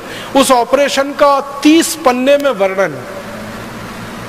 वो 30 पन्ने तो नहीं सुना सकता, अंत में सुना रहा हूं। ऑपरेशन सफलतापूर्वक संपन्न हो गया, नाक उसकी जुड़ गई। वैद्य जी ने उसको एक लेप दे दिया बना के और कहा कि ये लेप ले जाओ, रोज सुबह शाम लगाते रहना। वो लेप लेके चला गया। 15-17 दिन के बाद बिल्कुल नाक उसकी जुड़ गई। फिर वो जहाज में बैठ के लंदन चला गया। 3 महीने बाद वो ब्रिटिश पार्लियामेंट में खड़ा होकर भाषण दे रहा है कर्नल कूट, और सबसे पहला सवाल पूछता है सब अंग्रेजों से, आपको लगता है मेरी नाक कटी हुई है? तो सब अंग्रेज हैरान होके कहते नहीं नहीं तुम्हारी नाक तो कटी हुई बिल्कुल नहीं दिखती। तब वो कहानी सुना रहा ब्रिटिश पार्लियामेंट में कि मैंने हैदर अली पे हमला किया था, मैं उसमें हार गया, उसने मेरी नाक काटी, फिर भारत में एक वैद्य ने मेरी नाक जोड़ी, और भारत के वैद्यों के पास इतनी बड़ी हुनर है, इतना बड़ा ज्ञान है कि वो कटी हुई नाक को जोड़ सकते हैं। तब उस वैद्य जी की खोज खबर ब्रिटिश पार्लियामेंट में ली गई और अंग्रेजों का एक दल आया और बेलगाम के उस वैद्य को मिला। तो उस वैद्य ने अंग्रेजों को बताया कि ये काम तो भारत के सब गांवों में होता है,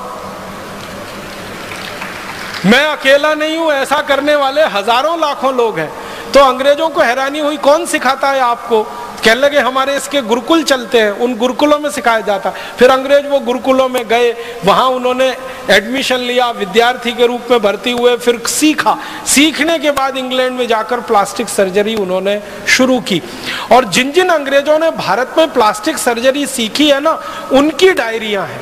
एक अंग्रेज का मैं बताता हूं आपको, वो कहता है कि जब मैंने पहली बार प्लास्टिक सर्जरी सीखी, जिस गुरु से सीखी वो भारत का विशेष आदमी था और वो नाई था जाति का, उसने मुझे सिखाई सर्जरी। ध्यान देना इस बात पर, जाति का नाई, जाति का चर्मकार, जाति का कोई और, हमारे यहाँ ये ज्ञान के बड़े पुलिंदे थे, ज्ञान के बड़े पंडित थे। नाई है इस आधार पर किसी गुरुकुल में उसका प्रवेश वर्जित नहीं था, चर्मकार है इसलिए गुरुकुल में प्रवेश वर्जित नहीं था। जाति के आधार पर हमारे यहाँ गुरुकुलों में प्रवेश नहीं हुआ है, और जाति के आधार पर हमारे यहाँ शिक्षा की भी व्यवस्था नहीं है। वर्ण व्यवस्था के आधार पर हमारे यहाँ सब कुछ चलता रहा है। तो नाई भी सर्जन है, चर्मकार भी सर्जन है। और वो अंग्रेज लिखता है कि चर्मकार तो ज्यादा अच्छा सर्जन इसलिए हो सकता है कि उसको चमड़ा सिलना सबसे अच्छे तरीके से आता है। तो शरीर का चमड़ा सिलना हो या जानवर का, बात तो एक ही है। तो हमारे यहाँ ऐसे लोग सर्जरी सीखते रहे। तो एक अंग्रेज कह रहा है कि मैंने जिस गुरु से सर्जरी सीखी, पूना का किस्सा है वो, पूना में जिस गुरु से सीखी वो जात का नाई था। सिखाने के बाद उसने मुझसे एक ऑपरेशन कराया और वो ऑपरेशन का वर्णन है। एक मराठा सैनिक है और ये 1792 की कहानी है। एक मराठा सैनिक है, उसके दोनों हाथ कट गए हैं युद्ध में, और वो उस गुरु के पास आया है कटे हुए हाथ लेकर जोड़ने के लिए। तो गुरु ने वो ऑपरेशन उस अंग्रेज से करवाया जो सीख रहा है, और वो अंग्रेज गुरु के साथ मिलकर बहुत सफलतापूर्वक ऑपरेशन पूरा किया है। और वो अंग्रेज कहता, उसका नाम है डॉक्टर थॉमस क्रूसो।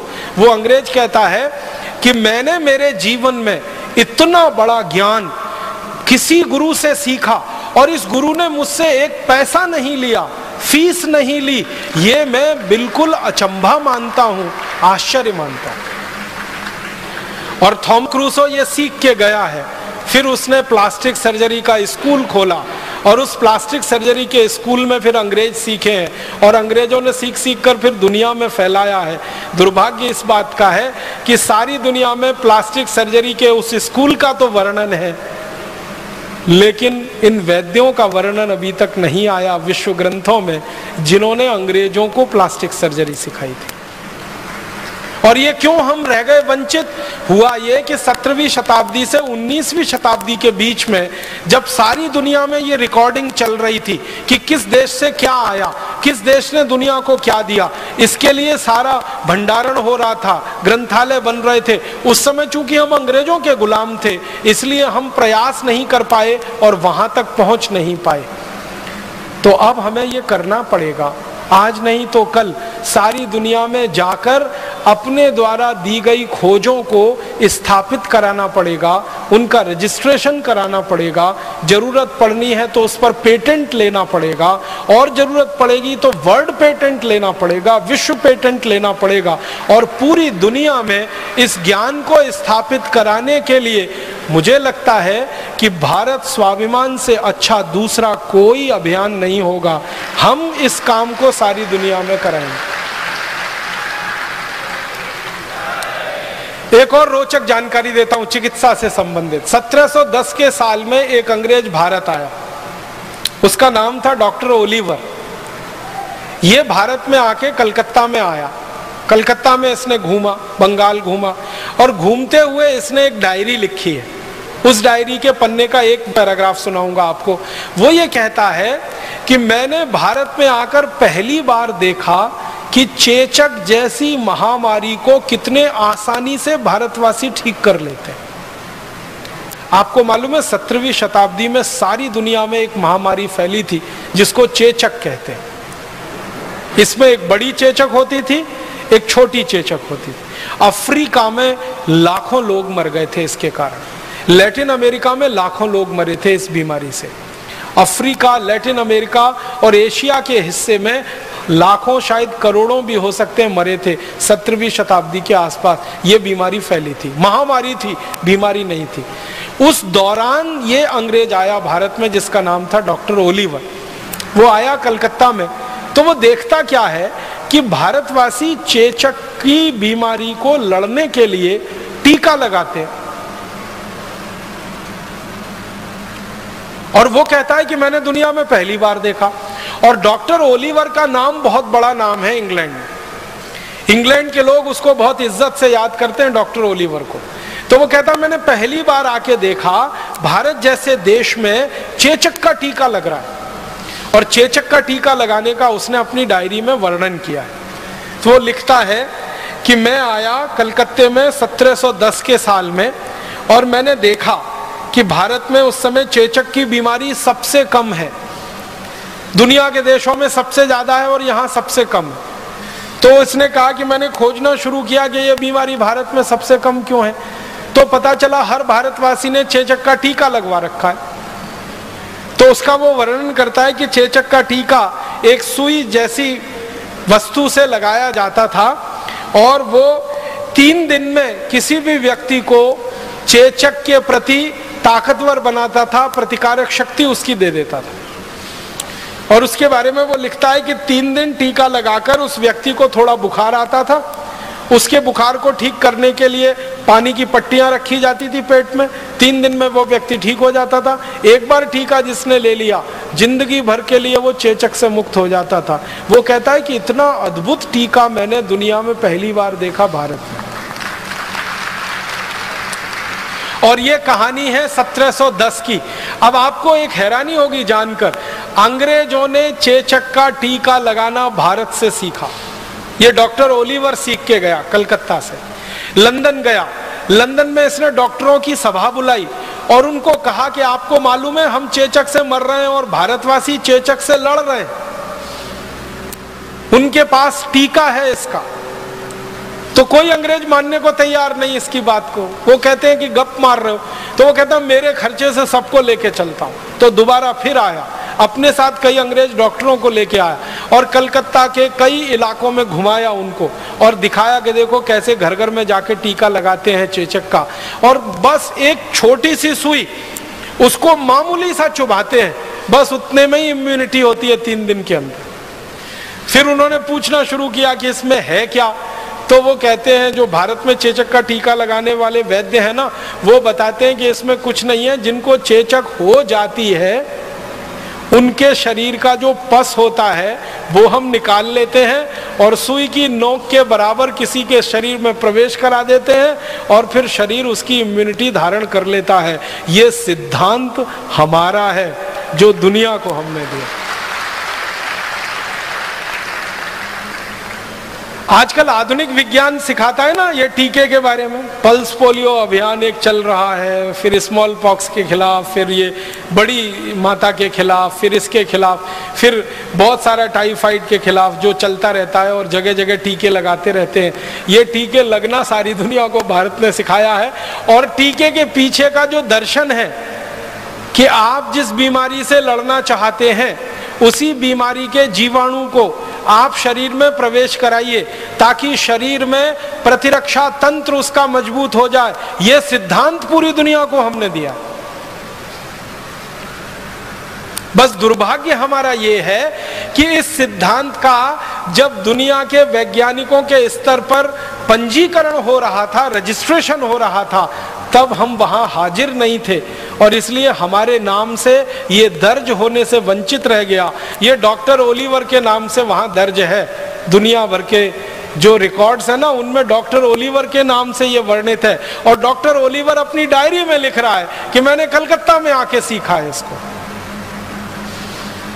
तो डॉक्टर ओलिवर के पहले ये चेचक के बारे में अगर लिखना होगा तो उन वैद्यों के बारे में। और डॉक्टर ओलिवर अपनी डायरी में लिखता है कि ये जो वैद्य हैं इनको मैंने पूछा कि आपको किसने सिखाया, तो वो कहते हैं हमारे गुरु ने सिखाया। उनको किसने सिखाया, उनके गुरु ने सिखाया। तो कहता है कम से कम भारत में पिछले 1500 साल से ये टीका लग रहा है और ये बात है 1710 के आसपास। वो कहता है 1500 साल से कम का इतिहास नहीं निकलेगा भारत में चेचक के टीके का। और अंत में वो कहता है कि भारत के ये जो वैद्य हैं ये इनको प्रणाम करना चाहिए, इनका वंदन करना चाहिए, इनका अभिनंदन करना चाहिए कि निशुल्क रूप से ये सेवा देने के लिए एक एक घर में जा रहे हैं और लोगों को चेचक जैसी महामारी से बचा रहे हैं। हम अंग्रेजों को इन्होंने बिना किसी शुल्क के ये ज्ञान सिखाया है। हम इनके जितने ज्यादा आभारी हो सके उतना अच्छा होगा, ये डायरी के अंत में लिखता है। लेकिन दूसरे अंग्रेज उसकी डायरी का ये अंतिम हिस्सा गायब करके उसको अपने नाम से प्रकाशित करवाते हैं और सारी दुनिया आज ये मान के बैठी है कि चेचक के टीके का आविष्कारक डॉक्टर ओलिवर था, वो भारत था, ओलिवर ने आके यहाँ सीखा था। और एक दो रोचक बातें मैं आपको बताना चाहता हूँ हमारे भारत के बारे में, जो दुनिया की हमने दिया है, क्या क्या हमने दिया है दुनिया को। थोड़ा तकनीकी पे आता हूं। लोहा बनाने की जो टेक्निक है वो पूरी दुनिया को भारत ने सिखाई है। और लोहे से भी एक अच्छा शब्द अगर मैं बोल सकूं तो स्टील बनाने की जो तकनीक है वो सारी दुनिया को हमने सिखाई है। ये कहते हुए मुझे बहुत गर्व है, आपको भी थोड़ी देर में ये गर्व की अनुभूति होगी। सारी दुनिया को स्टील बनाना सबसे पहले भारत ने सिखाया। दुनिया में सबसे पहले स्टील भारत में बना और स्टील आप जानते हैं बहुत कॉम्प्लिकेटेड टेक्नोलॉजी है। आज अगर आप स्टील बनाने की किसी भी फैक्ट्री को देखने जाएं और उस टेक्नोलॉजी को समझने की कोशिश करेंगे तो आपको समझ में आएगा कि कच्चे लोहे से, लोहे के अयस्क से, आयरन ओर से स्टील बनाना आसान काम नहीं है, बहुत मुश्किल काम है। और वो टेक्नोलॉजी इस देश में बहुत साल पहले विकसित हुई है। एक अंग्रेज आया हमारे देश में जिसने सर्वेक्षण किया 1795 में। उस अंग्रेज के सर्वेक्षण के कुछ वाक्य सुनाता हूं आपको। अंग्रेजी में उसने लिखा, मैं आपको हिंदी में सुना रहा हूं। वो कहता है कि भारत में स्टील बनाने का काम पिछले 1500 साल से हो रहा है। 1795 माने 1800 मान लो, और 1800 से 1500 साल घटा दो तो तीसरी शताब्दी से ईसा के जन्म के 300 साल के बाद क्या समय निकलता है। तीसरी शताब्दी से इस देश में स्टील बनाने का काम हो रहा है। वो कहता है कि मैंने जो सर्वेक्षण भारत में किया है, भारत का पश्चिमी इलाका, पश्चिमी भारत आप जानते हैं, ये महाराष्ट्र, ये गुजरात और थोड़ा मध्य प्रदेश का इलाका, और वो कहता है भारत का पूर्वी इलाका, बंगाल है, आसाम है, उड़ीसा है, झारखंड उसमें आता है, और थोड़ा सा दक्षिणी इलाका, 3 इलाके की बात कर रहा है। तो इन 3 इलाकों में मैं घूमा हूं और अब तक मैंने भारत में स्टील बनाने के 15,000 छोटे फैक्ट्री चलते देखे। अपनी आंखों की वर्णन कर रहा है वो, कह रहा अब तक मैं घूमा हूं इतने इलाके में 15,000 छोटी फैक्ट्रियां, स्मॉल स्केल फैक्ट्रीज उसने लिखा है। 15,000 छोटी फैक्ट्रियां स्टील बनाने की भारत में चल रही हैं 1795। और वो कहता है कि हर फैक्ट्री में एक दिन में 500 किलो तक स्टील आराम से बनता है। और वो कहता है कि हर एक फैक्ट्री 24 घंटे चलती है और उसमें मजदूरों की 3 पालियां हैं, 8-8 घंटे की 3 पाली में काम होता है, 24 घंटे फैक्ट्री चलती है। और ये फैक्ट्री को जो सबसे महत्वपूर्ण उपकरण लगता है वो लोहा गलाने वाली भट्टी है, जिसको आज हम अंग्रेजी में कहते हैं ना ब्लास्ट फर्नेस। कच्चा लोहा है, वो ब्लास्ट फर्नेस में डाला जाता है, फिर ब्लास्ट फर्नेस में तापमान बढ़ाया जाता है 1500 डिग्री सेंटीग्रेड, 1400 डिग्री सेंटीग्रेड जब तापमान पहुंचता है तब लोहा पानी की तरह से उबलता है, फिर उसको निकाला जाता है, फिर ठंडा किया जाता है, फिर उसमें निकिल क्रोमियम जैसी चीजें मिला के स्टील तैयार होता है। तो वो कह रहा है कि जो सबसे महत्वपूर्ण फैक्ट्री का उपकरण है वो है भट्टी, ब्लास्ट फर्नेस। और वो कहता है कि मैंने हिसाब निकाला है कि भारत में स्टील बनाने वाली किसी भी फैक्ट्री की जो ब्लास्ट फर्नेस है उसको बनाने का खर्चा सिर्फ 15 रुपए आता है। और ये 15 रुपए का आंकड़ा है 1795 का। आज के हिसाब से अगर आप इस आंकड़े को समझने की कोशिश करेंगे तो 300 का गुणा कर दीजिए, तो 15 में 300 का गुणा कर दीजिए तो 15 × 45, माने 4,500 रुपए में ब्लास्ट फर्नेस बन के तैयार हो जाती है।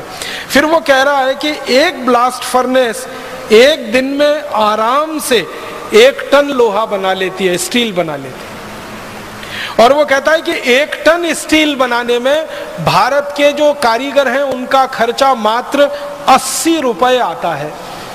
1 टन का माने हो गया 1000 किलोग्राम, 1000 किलोग्राम स्टील बनाने का खर्चा 80 रुपए। तो आप जरा कल्पना करिए 1 किलो स्टील बनाने का खर्चा 80 पैसे। और आपको मालूम है इस समय 1 किलो स्टील कितने में बनता है? 40 रुपए। 1795 में हम भारतीय तकनीक से स्टील बनाते थे तो 1 किलो स्टील बनाने का खर्चा 80 पैसे आता था। अब यूरोप के देशों की नकल करी हुई तकनीक से हम स्टील बनाते हैं और 1 किलो स्टील बनाने का खर्चा आता है 40 रुपए। आप बताओ टेक्नोलॉजी वो सुपर्ब थी या आज की सुपर्ब? और आगे लिखता है वो कि हमारे देश में ये स्टील बनने में जो छोटी फैक्ट्रियां हैं वो 10 घंटे लगाती हैं और 10 घंटे में स्टील बनके तैयार हो जाता है। और वो कहता है कि सभी 15,000 जो स्टील बनाने की फैक्ट्रियां हैं इनमें एक दिन में 7,500 मीट्रिक टन लोहा बनता है और एक साल में लगभग 27.5 लाख मीट्रिक टन लोहा तैयार होता है, माने स्टील तैयार होता है। और इस स्टील की सरिया बनती है और ये सरिया भारत से यूरोप में बिकने के लिए जाती है और भारत का स्टील यूरोप के बाजारों में प्रीमियम प्राइस पे बिकता है, माने सबसे महंगी कीमत पर बिकता है, क्योंकि भारत के स्टील की तुलना में दुनिया का कोई स्टील ठहरता नहीं।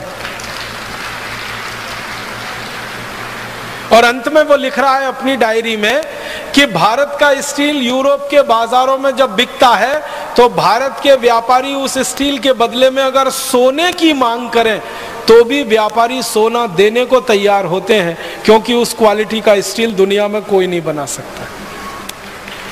और वो कई बातें कह रहा है। एक बात कह रहा है कि भारत के स्टील को प्रीमियम प्राइस क्यों मिल रहा है दुनिया के बाजार में, तो कहता है कि भारत का स्टील ऐसा अद्भुत है जिसमें जंग नहीं लगता। और आप जानते हैं भारत में इस तरह का स्टील बनाने की हजारों साल से परंपरा है जिसमें जंग नहीं लगता। आप जाइए, मेहरौली नाम का एक गांव है दिल्ली में, उसे देखकर आइए।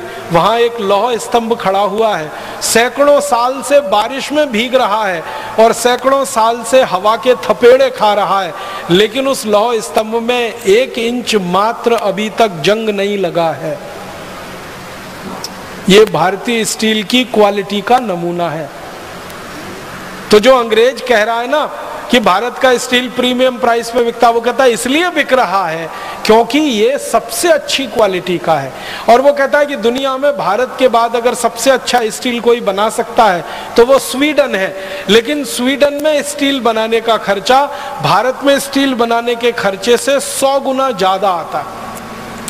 हम 80 रुपए का 1 टन स्टील बना लेते हैं और स्वीडन में 8000 रुपए का 1 टन स्टील उस समय बनता है, 1795। और वो कहता है कि भारतवासियों को अपनी इस कला पर और अपनी इस हुनर पर गर्व होने की जरूरत है कि सारी दुनिया में जब कोई नहीं जानता वो तकनीक उनको आती है। और अंत में वो कहता है कि भारत की जो स्टील बनाने की ब्लास्ट फर्नेस है, जो भट्टी है, वो इतनी हल्की है कि उसको बैलगाड़ी में रख के कभी भी एक स्थान से दूसरे स्थान पर ले जा सकते हैं, दूसरे से तीसरे स्थान पर ले जा सकते हैं। वो कहता है ये पोर्टेबल है, मूवेबल है, जबकि यूरोप के देशों की जो भट्टियां हैं वो स्थायी हैं, उनको उखाड़ कर कहीं नहीं ले जा सकते। अगर उखाड़ना पड़ता है तो भट्टी टूट जाती है, लेकिन भारतवासी इतने हुनरमंद हैं, इतने कौशल वाले हैं कि भट्टी बनाते हैं, उसको बैलगाड़ी में रख के एक गांव से दूसरे गांव ले जाते हैं। और फिर वो कहते हैं कि ये भारतवासियों को कितना ज्ञान है कि एक साधारण सी भट्टी में 1400 डिग्री तापमान पैदा कर लेते हैं। आप जानते हैं 1400 डिग्री तापमान पैदा करना आसान काम नहीं है, बहुत मुश्किल काम है। और ये भी तब 17वीं शताब्दी में। आज तो हम बिजली की मदद से चाहें तो 2000 डिग्री 3000 डिग्री तक जा सकते हैं, लेकिन जब बिजली नहीं थी तब हम 1400 डिग्री का तापमान पैदा कर सकते थे। और वो कहता है कि इसके लिए एक सबसे बड़ा कारण है कि भारत में सबसे अच्छे किस्म का लोहा मिलता है और सबसे अच्छे किस्म का कोयला मिलता है। उस कोयले और लोहे के सम्मिश्रण से ये स्टील बनता है। कोयला 1400 डिग्री तापमान पैदा कर देता है और लोहा उसमें गल जाता है और स्टील बना देता है। तो स्टील बनाना सारी दुनिया को हमने सिखा। ये जो अंग्रेज है जो आया भारत में सर्वेक्षण किया, इसने सीखा और सीखने के बाद ये लंदन गया। लंदन में जाके इसने एक स्कूल खोला, मेटलर्जी का स्कूल खोला, उसमें स्टील बनाना अंग्रेजों को सिखाया। और फिर दुर्भाग्य से इसी के नाम से दर्ज हो गया कि स्टील का सबसे पहला बनाने वाला ये अंग्रेज, लेकिन उसने भारत से सीखा है। ये बात अभी दर्ज होना बाकी है। एक दो और उदाहरण देता हूं, हमने दुनिया को और क्या क्या दिया है।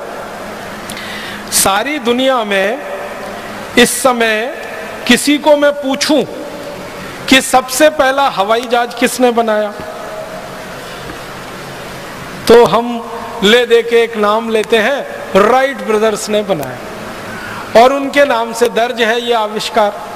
17 दिसंबर सन 1903 को अमेरिका के कैरोलिना के समुद्र तट पर राइट ब्रदर्स ने पहला हवाई जहाज बनाकर उड़ाया, जो 120 फीट उड़ा और गिर गया। और उसके बाद फिर आगे हवाई जहाज की कहानी शुरू होती है। तो हम बचपन से ये पढ़ते आए हैं कि 17 दिसंबर 1903 में पहली बार हवाई जहाज बना और उड़ा, 120 फीट तक गया। अमेरिका के साउथ कैरोलिना के समुद्र तट पर राइट ब्रदर्स ने उसको उड़ाया। लेकिन अभी दस्तावेज मिले हैं और वो ये बताते हैं कि 1903 से कई साल पहले सन 1895 में हमारे देश के एक बहुत बड़े विमान वैज्ञानिक ने हवाई जहाज बनाया और मुंबई की चौपाटी के समुद्र तट पर उड़ाया, और वो 1500 फीट ऊपर उड़ा और उसके बाद नीचे गिरा। जिस भारतीय वैज्ञानिक ने यह करामात की उनका नाम था शिवकर बापूजी तलपदे। मराठी व्यक्ति थे। अगर आप मुंबई से परिचित हो तो मुंबई में एक छोटा सा इलाका है, उसको चीरा बाजार कहते हैं, वहां उनका जन्म हुआ और पढ़ाई लिखाई की। एक गुरु के सानिध्य में रह के संस्कृत शास्त्रों का अध्ययन किया। अध्ययन करते समय उनकी रुचि पैदा हो गई और हमारे देश में विमान शास्त्र के जो सबसे बड़े वैज्ञानिक माने जाते हैं वो महर्षि भरद्वाज है। महर्षि भरद्वाज ने विमान शास्त्र की सबसे पहली पुस्तक लिखी है। उस पुस्तक के आधार पर फिर सैकड़ों पुस्तकें लिखी गई विमान शास्त्र की। सबसे पहली पुस्तक महर्षि भरद्वाज की है विमान शास्त्र की। और भारत में वो जो पुस्तक उपलब्ध है, सबसे पुरानी पुस्तक वो 1500 साल पुरानी है। महर्षि भरद्वाज तो उसके भी बहुत साल पहले हुए। तो महर्षि भरद्वाज ने विमान शास्त्र पे सबसे ज्यादा शोध किया।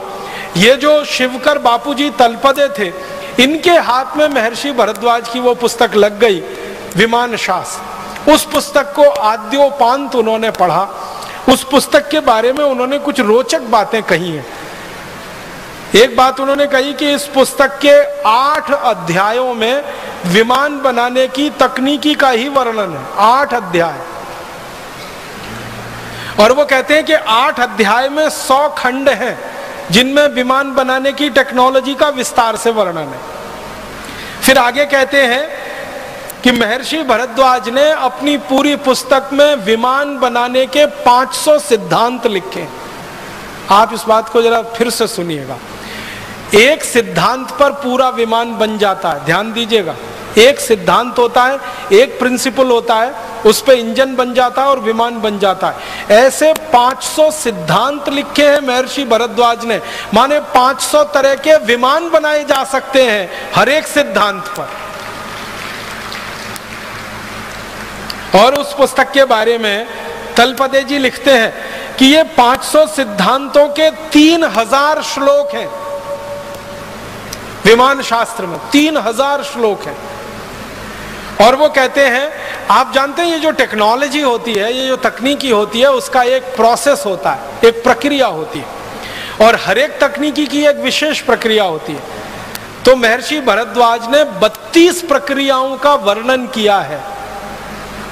32 तरह से 500 किस्म के विमान बनाए जा सकते हैं। इस बात को जरा समझिएगा, मुझे देर में समझ में आई। 32 तरीके हैं 500 तरह के विमान बनाने के।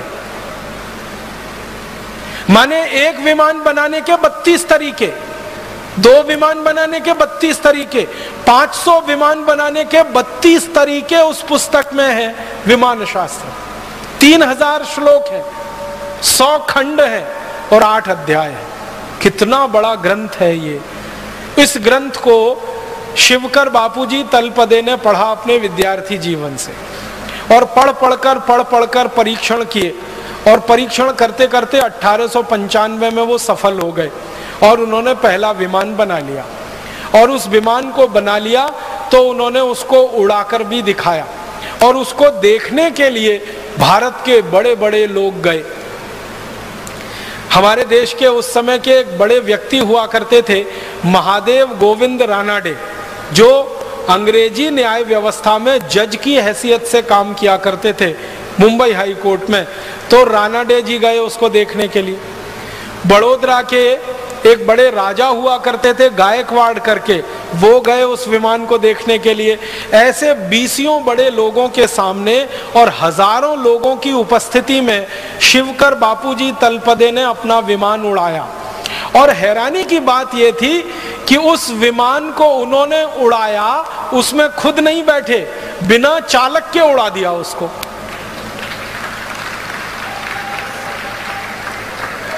माने आप समझिए कि उस विमान को उड़ाया होगा तो कंट्रोल सिस्टम तलपदे जी के हाथ में है और विमान हवा में उड़ रहा है। और ये बात 1895 में हो रही है, आज की दुनिया की बात नहीं हो रही। और उस विमान को उड़ाते उड़ाते 1500 फीट तक वो लेके गए।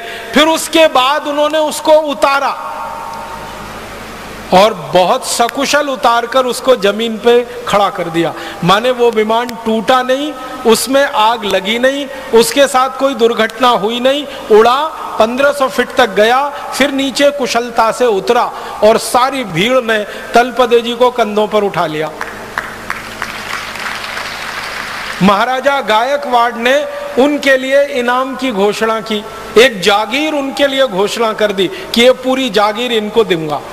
और गोविंद रानाडे जी जो थे वहां पर, उन्होंने घोषणाएं की, बड़े बड़े लोगों ने घोषणाएं की। तलपदे जी का ये कहना था कि मैं ऐसे कई विमान बना सकता हूं, मुझे पैसे की कुछ जरूरत है, आर्थिक रूप से मेरी अच्छी स्थिति नहीं है।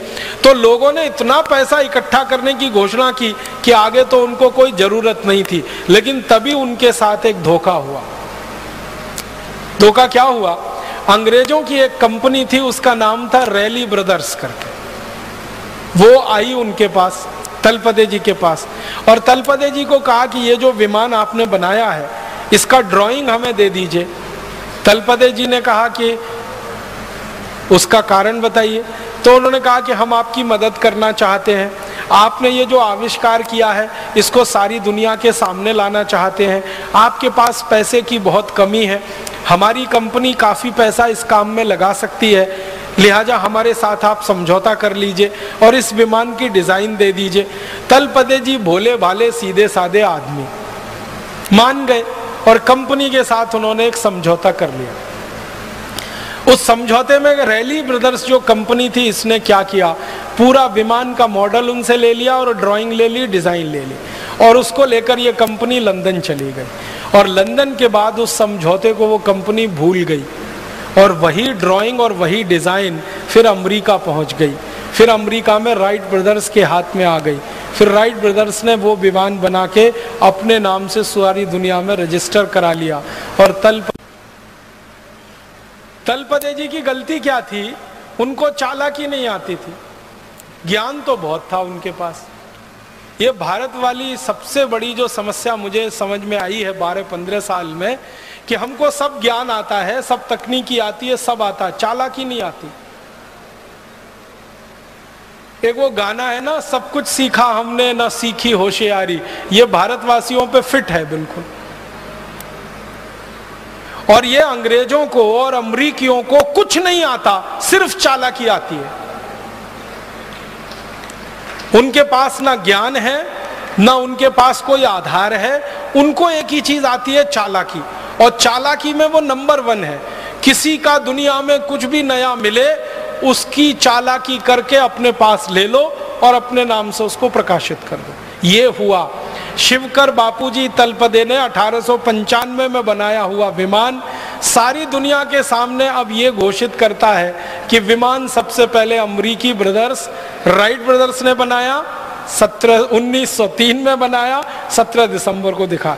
उससे कई साल पहले, अगर आप साल ही जोड़ेंगे तो कम से कम 8 साल पहले भारत में विमान बन चुका था और सारे देश के सामने वो दिखाया जा चुका था। अब हमें इस बात के लिए लड़ाई करनी है अमरीकियों से और यूरोपियन लोगों से कि ये तो हमारे नाम ही दर्ज होना चाहिए। और रैली ब्रदर्स कंपनी ने जो बेईमानी और बदमाशी की थी समझौते के बाद, उसका उस कंपनी को हर्जाना देना चाहिए, क्योंकि समझौता करने के बाद बेईमानी की थी।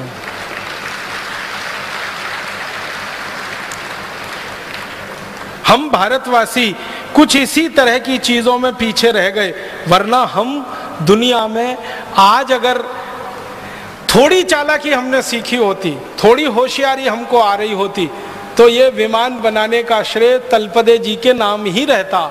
ये रैली ब्रदर्स की चोरी और फिर राइट ब्रदर्स तक उसका पहुंचना ये नहीं हो पाता। और बाद में तलपदे जी मृत्यु हो गई और उनकी मृत्यु के बाद सारी कहानी खत्म हो गई। उनकी तो मृत्यु के बारे में भी शंका है, उनकी हत्या की गई और दर्ज कर दिया गया कि उनकी मृत्यु हो गई। और ऐसे व्यक्ति की हत्या करना बहुत स्वाभाविक है जिसके नाम दुनिया में इतना बड़ा आविष्कार होने की संभावना हो, बहुत स्वाभाविक है। तो अगर हम फिर से वो पुराने दस्तावेज ढूंढें, खोलें और फाइल को फिर से देखें तो पता चल जाएगा और दूध का दूध पानी का पानी सारा सच दुनिया के सामने आ जाए। हम चाहते हैं कि भारत स्वाभिमान इस काम को अपने हाथ में ले और तलपदे जी की हत्या की जांच हो फिर से, और उनके द्वारा किए गए आविष्कार को सारी दुनिया में मान्यता मिले कि राइट ब्रदर से 8 साल पहले किसी भारतवासी ने विमान बनाया और सारी दुनिया में उड़ाया उसको।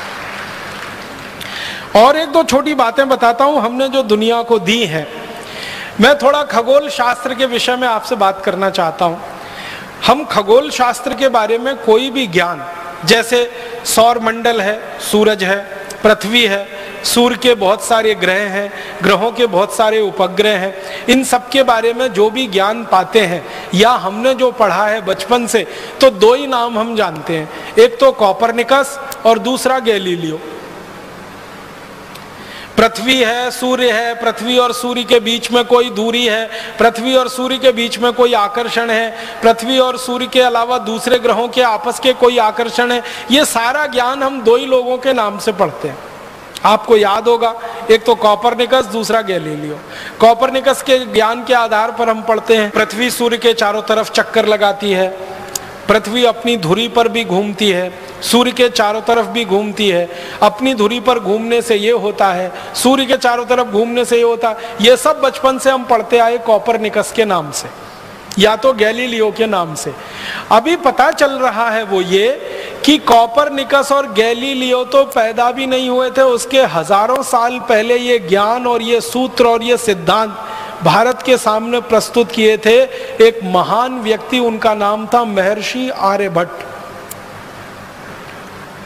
उन्होंने सबसे पहले दुनिया को बताया कि ये सौर मंडल में सूरज स्थित है और स्थिर है, पृथ्वी जो है स्थिर नहीं है, वो घूम रही है सूरज के चारों तरफ और वो अपने अक्ष पर भी घूम रही है। ये सबसे पहले महर्षि आर्यभट्ट ने सारी दुनिया को बताया।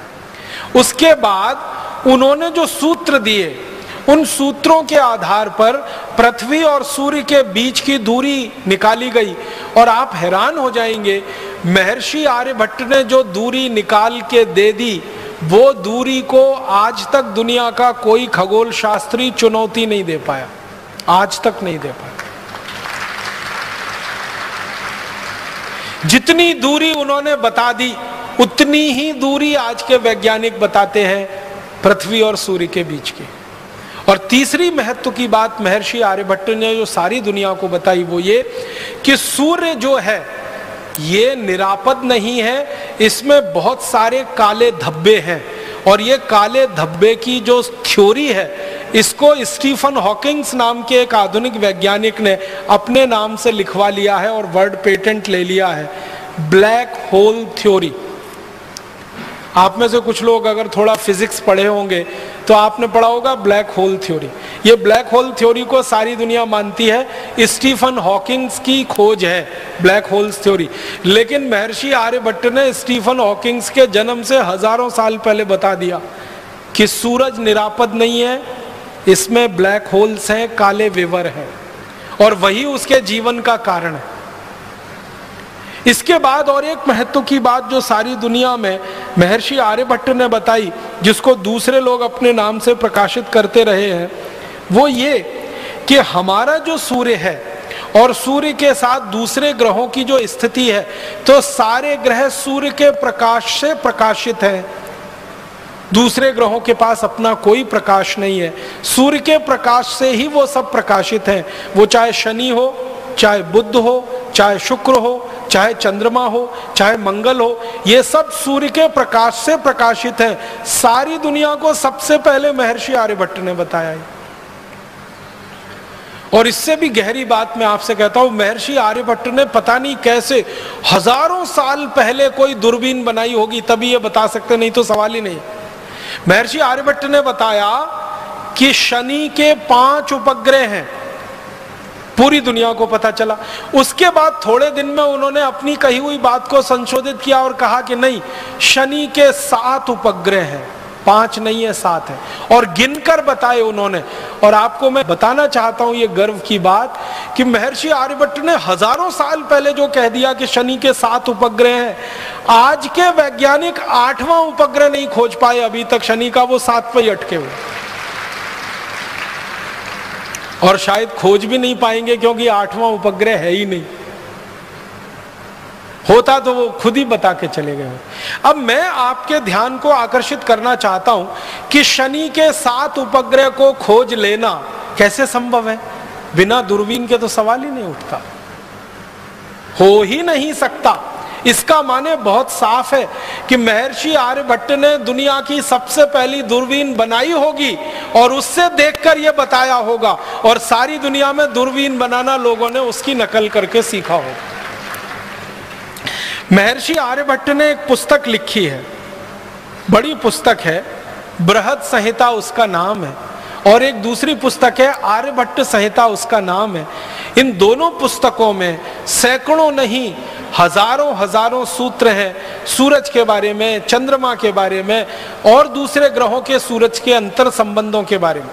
और आप जानते हैं सबसे पहले दुनिया में ग्रहण के बारे में, चंद्र ग्रहण होगा, सूर्य ग्रहण होगा, इस तिथि को होगा, इस दिनांक को होगा, इस साल में पड़ेगा, ये सारे के सारे ठीक गणनाएं सबसे पहले शुरू किया महर्षि आर्यभट्ट ने। महर्षि आर्यभट्ट की शुरू की गई गणनाएं चंद्र ग्रहण की, सूर्य ग्रहण की हजारों साल बिल्कुल सच साबित हुई है, और उसके आधार पर पंचांग विकसित हुआ। और आपको एक और गहरी बात बताना चाहता हूं महर्षि आर्यभट्ट के बारे में, कि उन्होंने सूरज का, पृथ्वी का, दूसरे ग्रहों का जब अध्ययन किया बारीकी से, गहराई से, और उन्होंने देखा कि पृथ्वी अपनी धुरी पे भी घूम रही है और सूर्य के चारों तरफ भी घूम रही है, तो पृथ्वी की अपनी धुरी पर घूमने से दिन है, और दिन रात हो रहे हैं, तो दिन कितने घंटे का हो रहा है, रात कितने घंटे की हो रही है, और बारीकी से करते करते उन्होंने 7 दिन निर्धारित कर दिए। और वो 7 दिन है रविवार, सोमवार, मंगलवार, बुधवार, बृहस्पतिवार, शुक्रवार, शनिवार। ये जो 7 दिन महर्षि आर्यभट्ट ने हजारों साल पहले निश्चित कर दिए, सारी दुनिया अभी तक 8वां दिन नहीं खोज पाई। जो 7 उन्होंने हजारों साल पहले कह दिए, वही 7 दिन पूरी दुनिया इस्तेमाल कर रही है।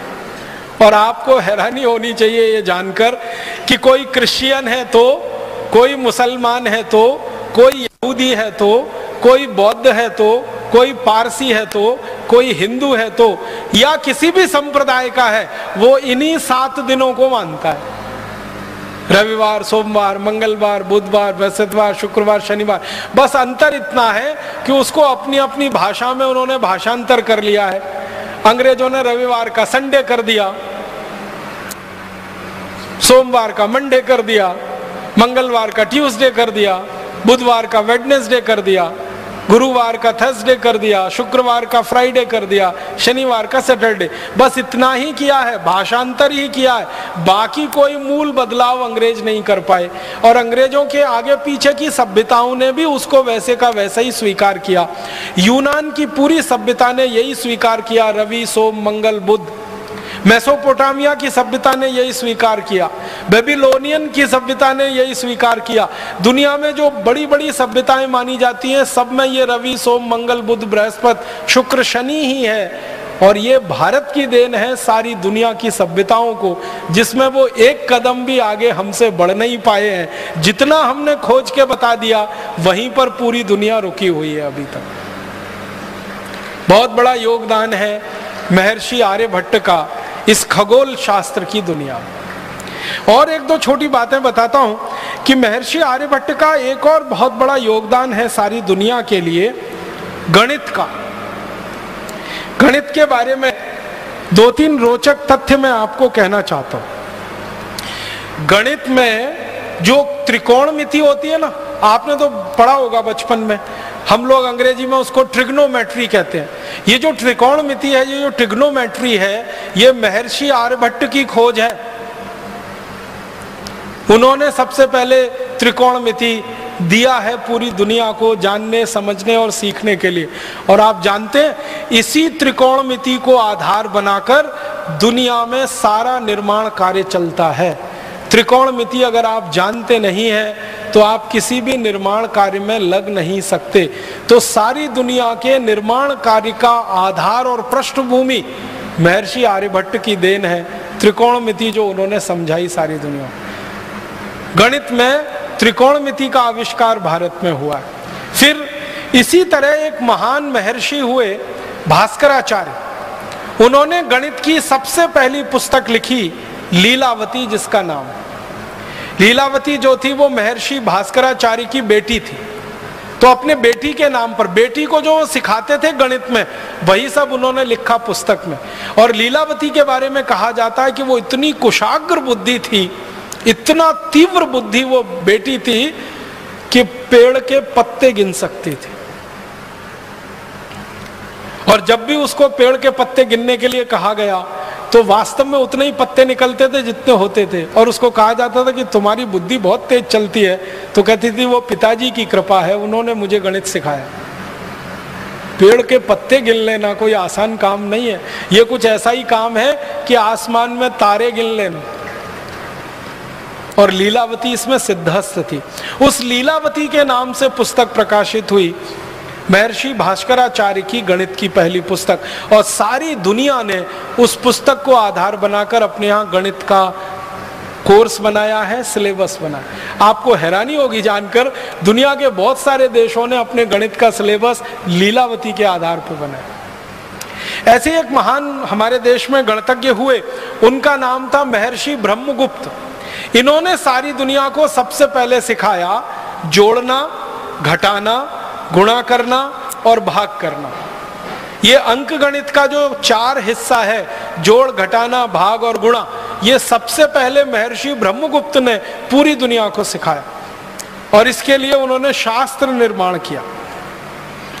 और महर्षि ब्रह्मगुप्त के ही नाम ये खोज है कि वर्ग करना और वर्गमूल करना, घन करना, घनमूल करना, ये भी उन्होंने सबसे पहले सूत्र दिया दुनिया को सीखने के लिए। और जो बीज गणित हम पढ़ते हैं, जिसको हम आजकल अलजेब्रा कहने लगे हैं, ये अलजेब्रा पूरा का पूरा महर्षि ब्रह्मगुप्त की देन है। हमारा आज का अलजेब्रा और उसका सिलेबस महर्षि ब्रह्मगुप्त के लिखे हुए पुस्तकों पर आधारित है सारा का सारा। इसी तरह से एक प्रमेय होती है, एक थ्योरम है, वो हम लोग पढ़ते हैं बचपन में, 9वीं 10वीं कक्षा से लेके 12वीं तक हम उसका इस्तेमाल करते हैं। वो थ्योरम को पाइथागोरस थ्योरम कहते हैं। पाइथागोरस का जन्म हुआ ईसा से 8 शताब्दी पहले, और ईसा के 15वीं शताब्दी पहले के भारत के गुरुकुलों के रिकॉर्ड्स बताते हैं कि पाइथागोरस हमारे यहाँ था। हम उसको बोधायन प्रमेय के रूप में पढ़ते थे।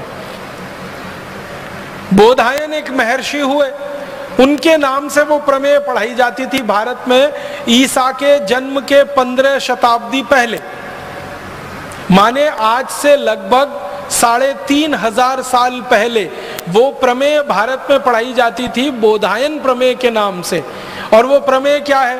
कर्ण का वर्ग बराबर लंब का वर्ग धन आधार का वर्ग, हिंदी में कहते हैं ना, हाइपोटेन्यूज का स्क्वायर परपेंडिकुलर और बेस के स्क्वायर के एडिशन के बराबर। तो कर्ण का वर्ग बराबर लंब का वर्ग धन आधार का वर्ग, ये जो हम पढ़ते हैं, ये सबसे पहले बोधायन महर्षि की देन है, जिसके आधार पर सारी दुनिया ने सीखा। पाइथागोरस ने बेईमानी करके और चालाकी करके इसको अपने नाम से प्रकाशित करवा लिया, और वो आज तक सारी दुनिया इसी भ्रम में जी रही। इसी तरह से मैथमेटिक्स में, मॉडर्न मैथमेटिक्स में एक थ्योरम इस्तेमाल होती है, बाइनोमियल थ्योरम। अगर थोड़ा गणित आपने उच्च स्तर का पढ़ा होगा तो आपको तुरंत ये नाम ध्यान में आएगा। बाइनोमियल थ्योरम जो द्विपद प्रमेय है, वो सारी दुनिया को सबसे पहले भारत ने दी। और ये बाइनोमियल थ्योरम भी महर्षि आर्यभट्ट की देन है सारी दुनिया को। और इसी तरह से हमारे भारत में एक विषय चलता है गणित में, जिसको मॉडर्न मैथमेटिक्स के नाम से आजकल कहने लगे हैं, कैलकुलस। और उसके 2 हिस्से हैं, इंटीग्रल कैलकुलस, डिफरेंशियल कैलकुलस। ये इंटीग्रल कैलकुलस सबसे पहले भारत में लाया जिस महर्षि ने, उनका नाम था माधवाचार्य। और डिफरेंशियल कैलकुलस पूरी दुनिया को सिखाया जिन महर्षि ने, उनका नाम था भास्कराचार्य। डिफरेंशियल कैलकुलस का आज का पूरा सिलेबस भास्कराचार्य जी की पुस्तक को सामने रख लो तो समझ में आ जाता है। और माधवाचार्य जी की जो गणित की पुस्तक है, उसको पढ़कर डिफरेंशियल वो इंटीग्रल कैलकुलस पढ़ो, बिल्कुल साफ समझ में आ जाता है। और गणित में सबसे ज्यादा शोध दुनिया में हुआ है तो वो भारत में हुआ है। भारत के बाद दूसरे नंबर पर सबसे बड़े गणितज्ञ माने जाते हैं दुनिया में, वो फ्रेंच लोग हैं। फ्रांसीसी लोग इस बात को स्वीकार करते हैं कि गणित अगर हमने सीखा है और दुनिया ने सीखा है तो वो भारत से सीखा है। और गणित की जो मूल बात है, शून्य, 1 2 3 4 5 6 7 8 9, जिसको हम नंबर सिस्टम कहते हैं, ये सारी दुनिया को भारत की देन है। और आपने मेरे व्याख्यान के पहले वो जो गीत सुना, जब 0 दिया मेरे भारत ने, वो सच है। सारी दुनिया को शून्य, फिर 1, फिर 2, फिर 9 तक की गिनती हमने सिखाई है। और जो गिनती सिखाएगा वही गणित बनाएगा। गणित तो उसी को आएगा जिसको गिनती आएगी। जिन्होंने गिनती गिनी है और जिन्होंने गिनती पढ़ी है वही गणित बना सकते हैं और गणित सिखा सकते हैं। तो भारत ने सारी दुनिया को गिनती दी है, गणित दिया है, गणित के सूत्र दिए हैं। और कुछ गणित के सूत्रों के बारे में तो आप सब जानते हैं। वैदिक गणित का नाम आपने सुना है? वैदिक गणित के सूत्र 17 सूत्र हैं। इन सूत्रों को जो सीख लेगा वो गणित का इतना बड़ा पंडित हो जाएगा कि कैलकुलेटर से ज्यादा तेज कैलकुलेशन वो कर पाएगा। कुछ भारतवासी सारी दुनिया में अपना चमत्कार दिखाते रहते हैं गणित का। एक बहन जी हैं, एक माता जी हैं, नाम नहीं लेना चाहता उनका, आप सब समझ जाएंगे 1 मिनट में। वो पूरी दुनिया में प्रवास करती हैं और बड़े बड़े शो करती हैं। लाखों रुपए उस शो के वो लेती हैं।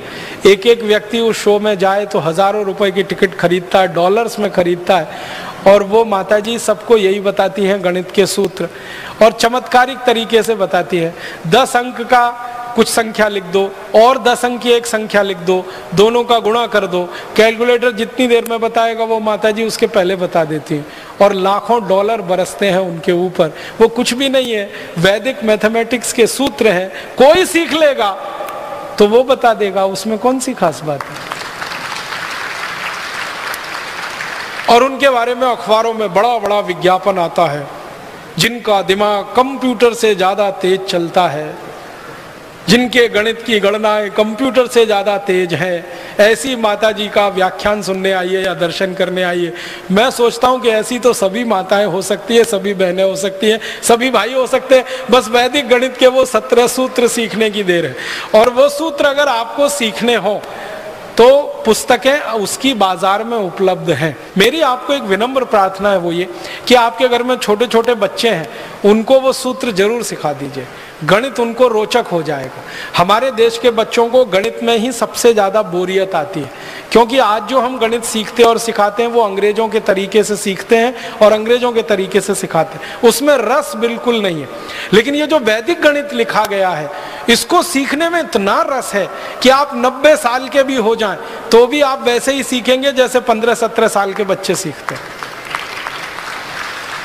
हमारे भारत में शिक्षा के बारे में जो सबसे गहरी बात है कि शिक्षा को रसपूर्ण बना के सिखाना, हंसते हंसते सिखा देना, खेलते खेलते सिखा देना, गाना गाते गाते सिखा देना, गीत गाते गाते सिखा देना, दुनिया में कहीं नहीं है ये।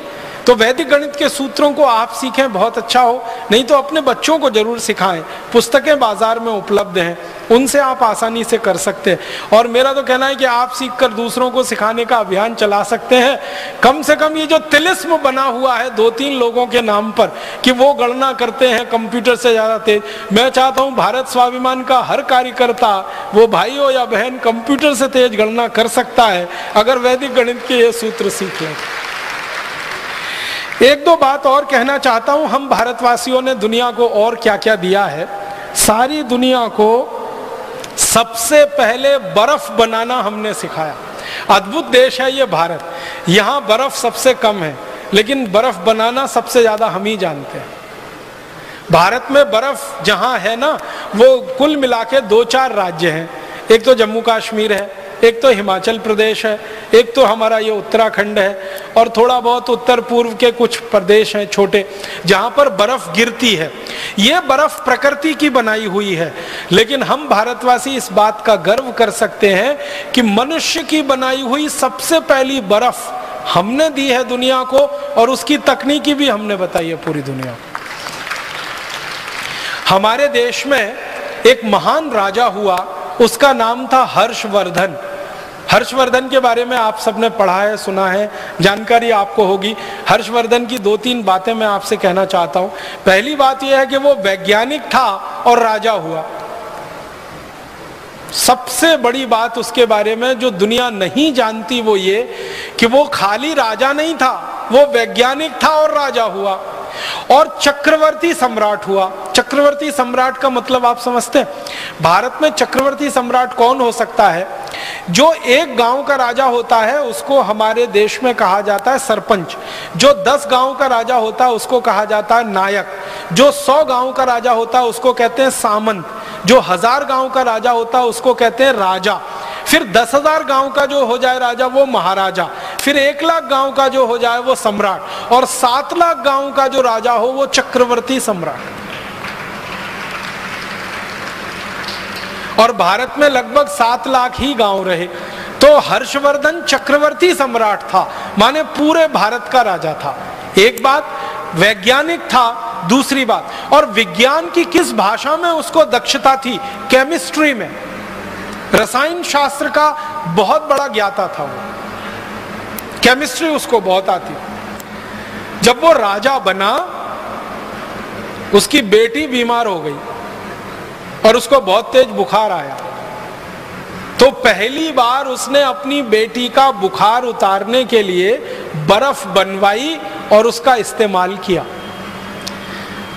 हर्ष चरित्रम करके एक पुस्तक लिखी गई हर्षवर्धन के बारे में, और हर्ष चरित्रम में इसका विस्तार से वर्णन है कि राजा हर्षवर्धन अपनी बेटी का बुखार ठीक करने के लिए बर्फ का इस्तेमाल कर रहा है और वो बर्फ बनाने की पूरी तकनीकी है।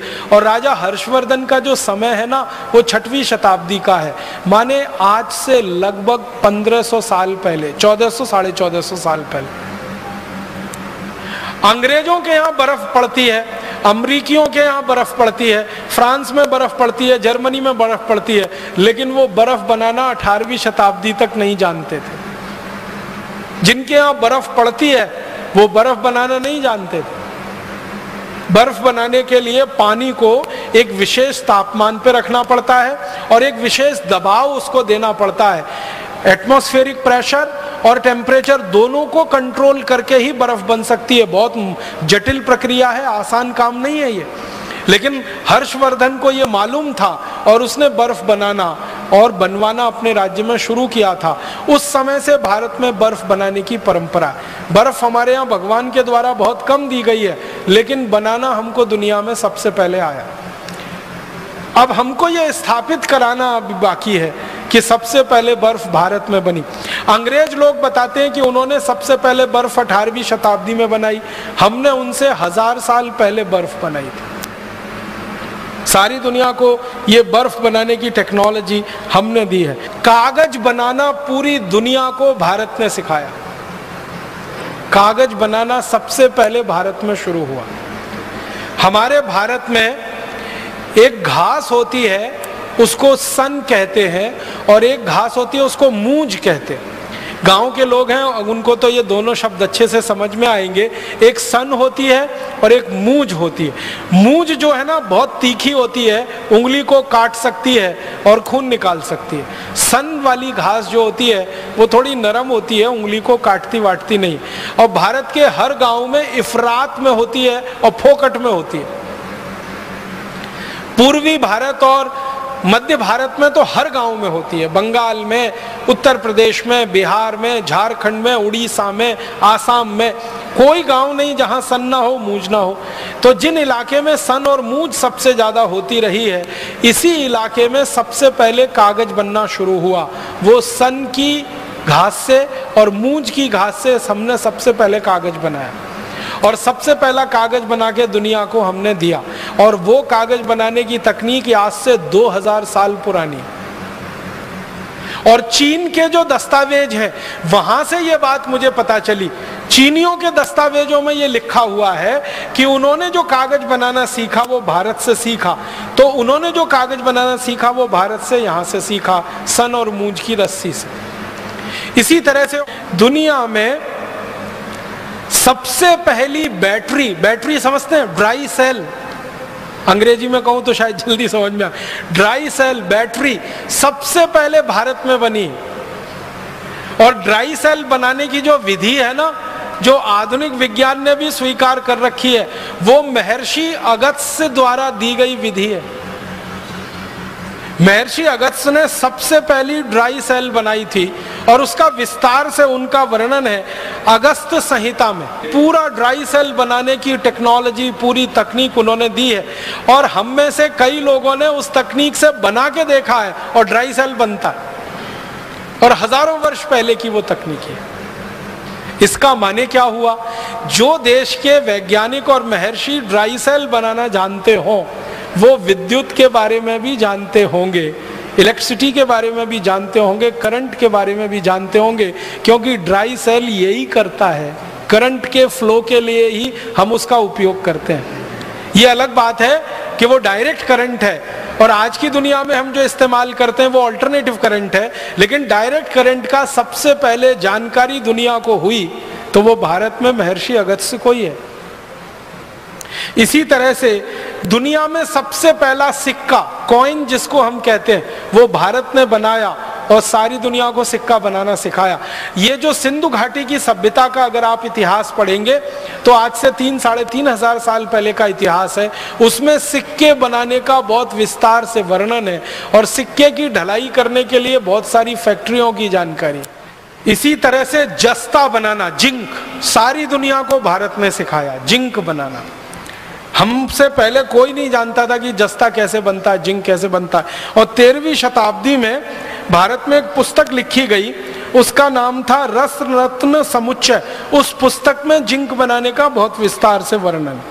पारा बनाना सारी दुनिया को हमने सिखाया। मरकरी जो सबसे मुश्किल है, सबसे जटिल है, वो पारा बनाने का चरक संहिता में बहुत विस्तार से वर्णन है, और रस रत्न समुच्चय में भी बहुत विस्तार से वर्णन।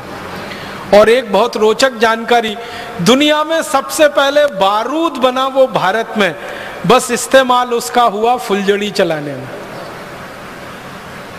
ये रोचक बात है, हमने बारूद बनाया सबसे पहले, लेकिन उसका बम नहीं बनाया, उसकी फुलझड़ी बनाई। क्यों? मारना नहीं है ना, हम तो अहिंसा वाले लोग हैं ना। बारूद से मार भी सकते हैं, बम बना के किसी को ब्लास्ट कर सकते हैं, लेकिन वही बारूद फुलझड़ी भी बनाता है, वही बारूद वो चक्री भी बनाता है, और वही बारूद से अनार बनता है। तो हमने बारूद बनाया अनार के लिए, फुलझड़ी के लिए, चक्री के लिए, हमने बारूद नहीं बनाया बम के लिए। और दुनिया ने हमसे बारूद बनाना सीख लिया, तो उन्होंने फुलझड़ी नहीं बनाई, उन्होंने बम बनाया, और दुर्भाग्य से फिर हमको ही मारने के काम में उसको लाया। और एक दो रोचक बातें कहता हूं। दुनिया का सबसे पहला, कृषि की बात थोड़ी कर लेता हूं, दुनिया में सबसे पहला जो उपकरण माना जाता है ना, सबसे पहला उपकरण, वो है पहिया, व्हील, चक्र। ये भारत में बना। व्हील का इन्वेंशन, व्हील का आविष्कार भारत में हुआ, चक्र का आविष्कार हमारे यहाँ हुआ। उस पहियों को हमने बैलगाड़ी में लगाया और बैलगाड़ी को चलाया, दूसरों ने उस पहियों को हवाई जहाज में लगाया, उसमें चलाया। पहिया तो एक ही है, वो हवाई जहाज में लगे या बैलगाड़ी में।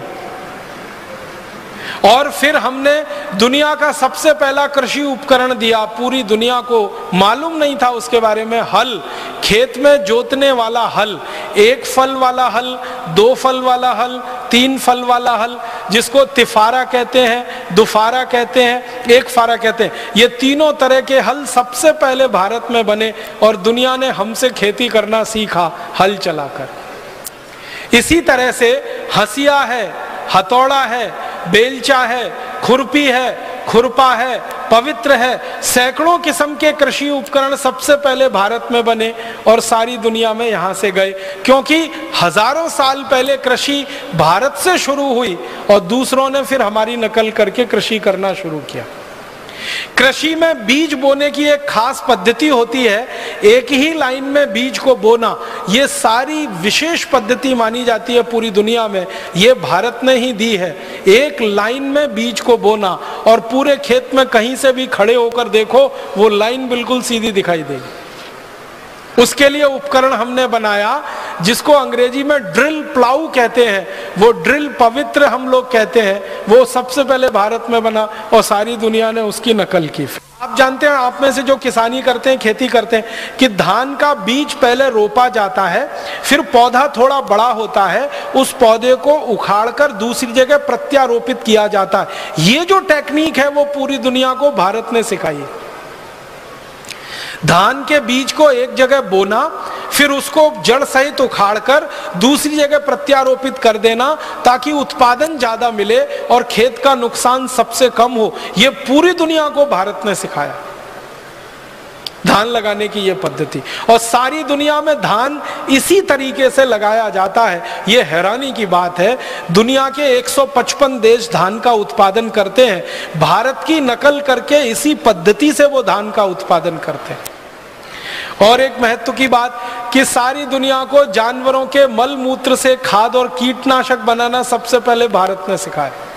गाय के गोबर से, भैंस के गोबर से, बैल के गोबर से, गाय के मूत्र से, बैल के मूत्र से, भैंस के मूत्र से क्या क्या कीटनाशक बन सकते हैं, कौन कौन सी खाद बन सकती है, ये सारी दुनिया को भारत ने सिखाई। तो कृषि में बहुत कुछ हमने दिया, तकनीकी में हमने बहुत कुछ दिया, विज्ञान में हमने बहुत कुछ दिया, और हम पराविद्या में चले जाएं तो उसमें तो सब कुछ हम ही ने दिया है पूरी दुनिया को। अध्यात्म है, धर्म है, संस्कृति है, सभ्यता है। भारत के बारे में एक रोचक जानकारी मैं देना चाहता हूं आपको कि दुनिया के सारे धर्मों की जड़ भारत में है। सारे धर्मों की जड़ भारत में है। कोई देश ये नहीं कह सकता कि हमने ये धर्म अपने यहां से शुरू किया, क्योंकि मूल बात हमारे पास है। तो सभी धर्मों का प्रादुर्भाव हमारी शिक्षा में से हुआ होगा, हमारी सभ्यता संस्कृति में से हुआ होगा। तो अगर पराविद्या में देखें, अपराविद्या में देखें, प्रचंड भंडार है जो भारत ने दिया है। इतना कुछ भारत ने दुनिया को दिया। तो मैं आपसे बस एक ही निवेदन करना चाहता हूं अंत में कि आप आज के इस व्याख्यान के बाद अपने मन में कभी भी हीनता मत आने दीजिए, लघुता मत आने दीजिए, कोई आत्मग्लानि मत आने दीजिए। अब गर्व से कहिए, गौरव से कहिए कि विमान का आविष्कार हमने किया, बर्फ का आविष्कार हमने किया, स्टील का आविष्कार हमने किया, खगोल शास्त्र का सारा ज्ञान दुनिया को हमने दिया, गणित में नंबर सिस्टम हमने दिया, वर्गमूल दिया, घनमूल दिया, वैदिक गणित के सूत्र दिए। इतना कुछ दुनिया को हमने दे दिया है कि दुनिया हमारा सैकड़ों बार आभार व्यक्त करे तो भी वो कम है, हजारों बार आभार व्यक्त करे तो भी वो कम। हमारे मन से अब ये हीन भावना निकल जानी चाहिए। और आगे का एक कदम जो हमें उठाना है वो ये कि आज का व्याख्यान खाली व्याख्यान मात्र नहीं है। भारत स्वाभिमान की मदद से हमें एक बहुत बड़ा विश्वव्यापी अभियान चलाना है, अपनी खोज को, अपने इन्वेंशंस को दुनिया भर के सामने स्थापित करने के लिए और पुरानी की गई गलती को ठीक करने के लिए जो ऐतिहासिक रूप से भूल हो गई। आप सभी इस अभियान में लगेंगे, मेरा विश्वास है। अपने मन से हीन भावना निकालेंगे, दूसरों के मन से भी निकालने का प्रयास करेंगे। ईश्वर हमें जरूर मदद करेंगे। ऐसी शुभकामनाओं के साथ बहुत आभार, बहुत धन्यवाद।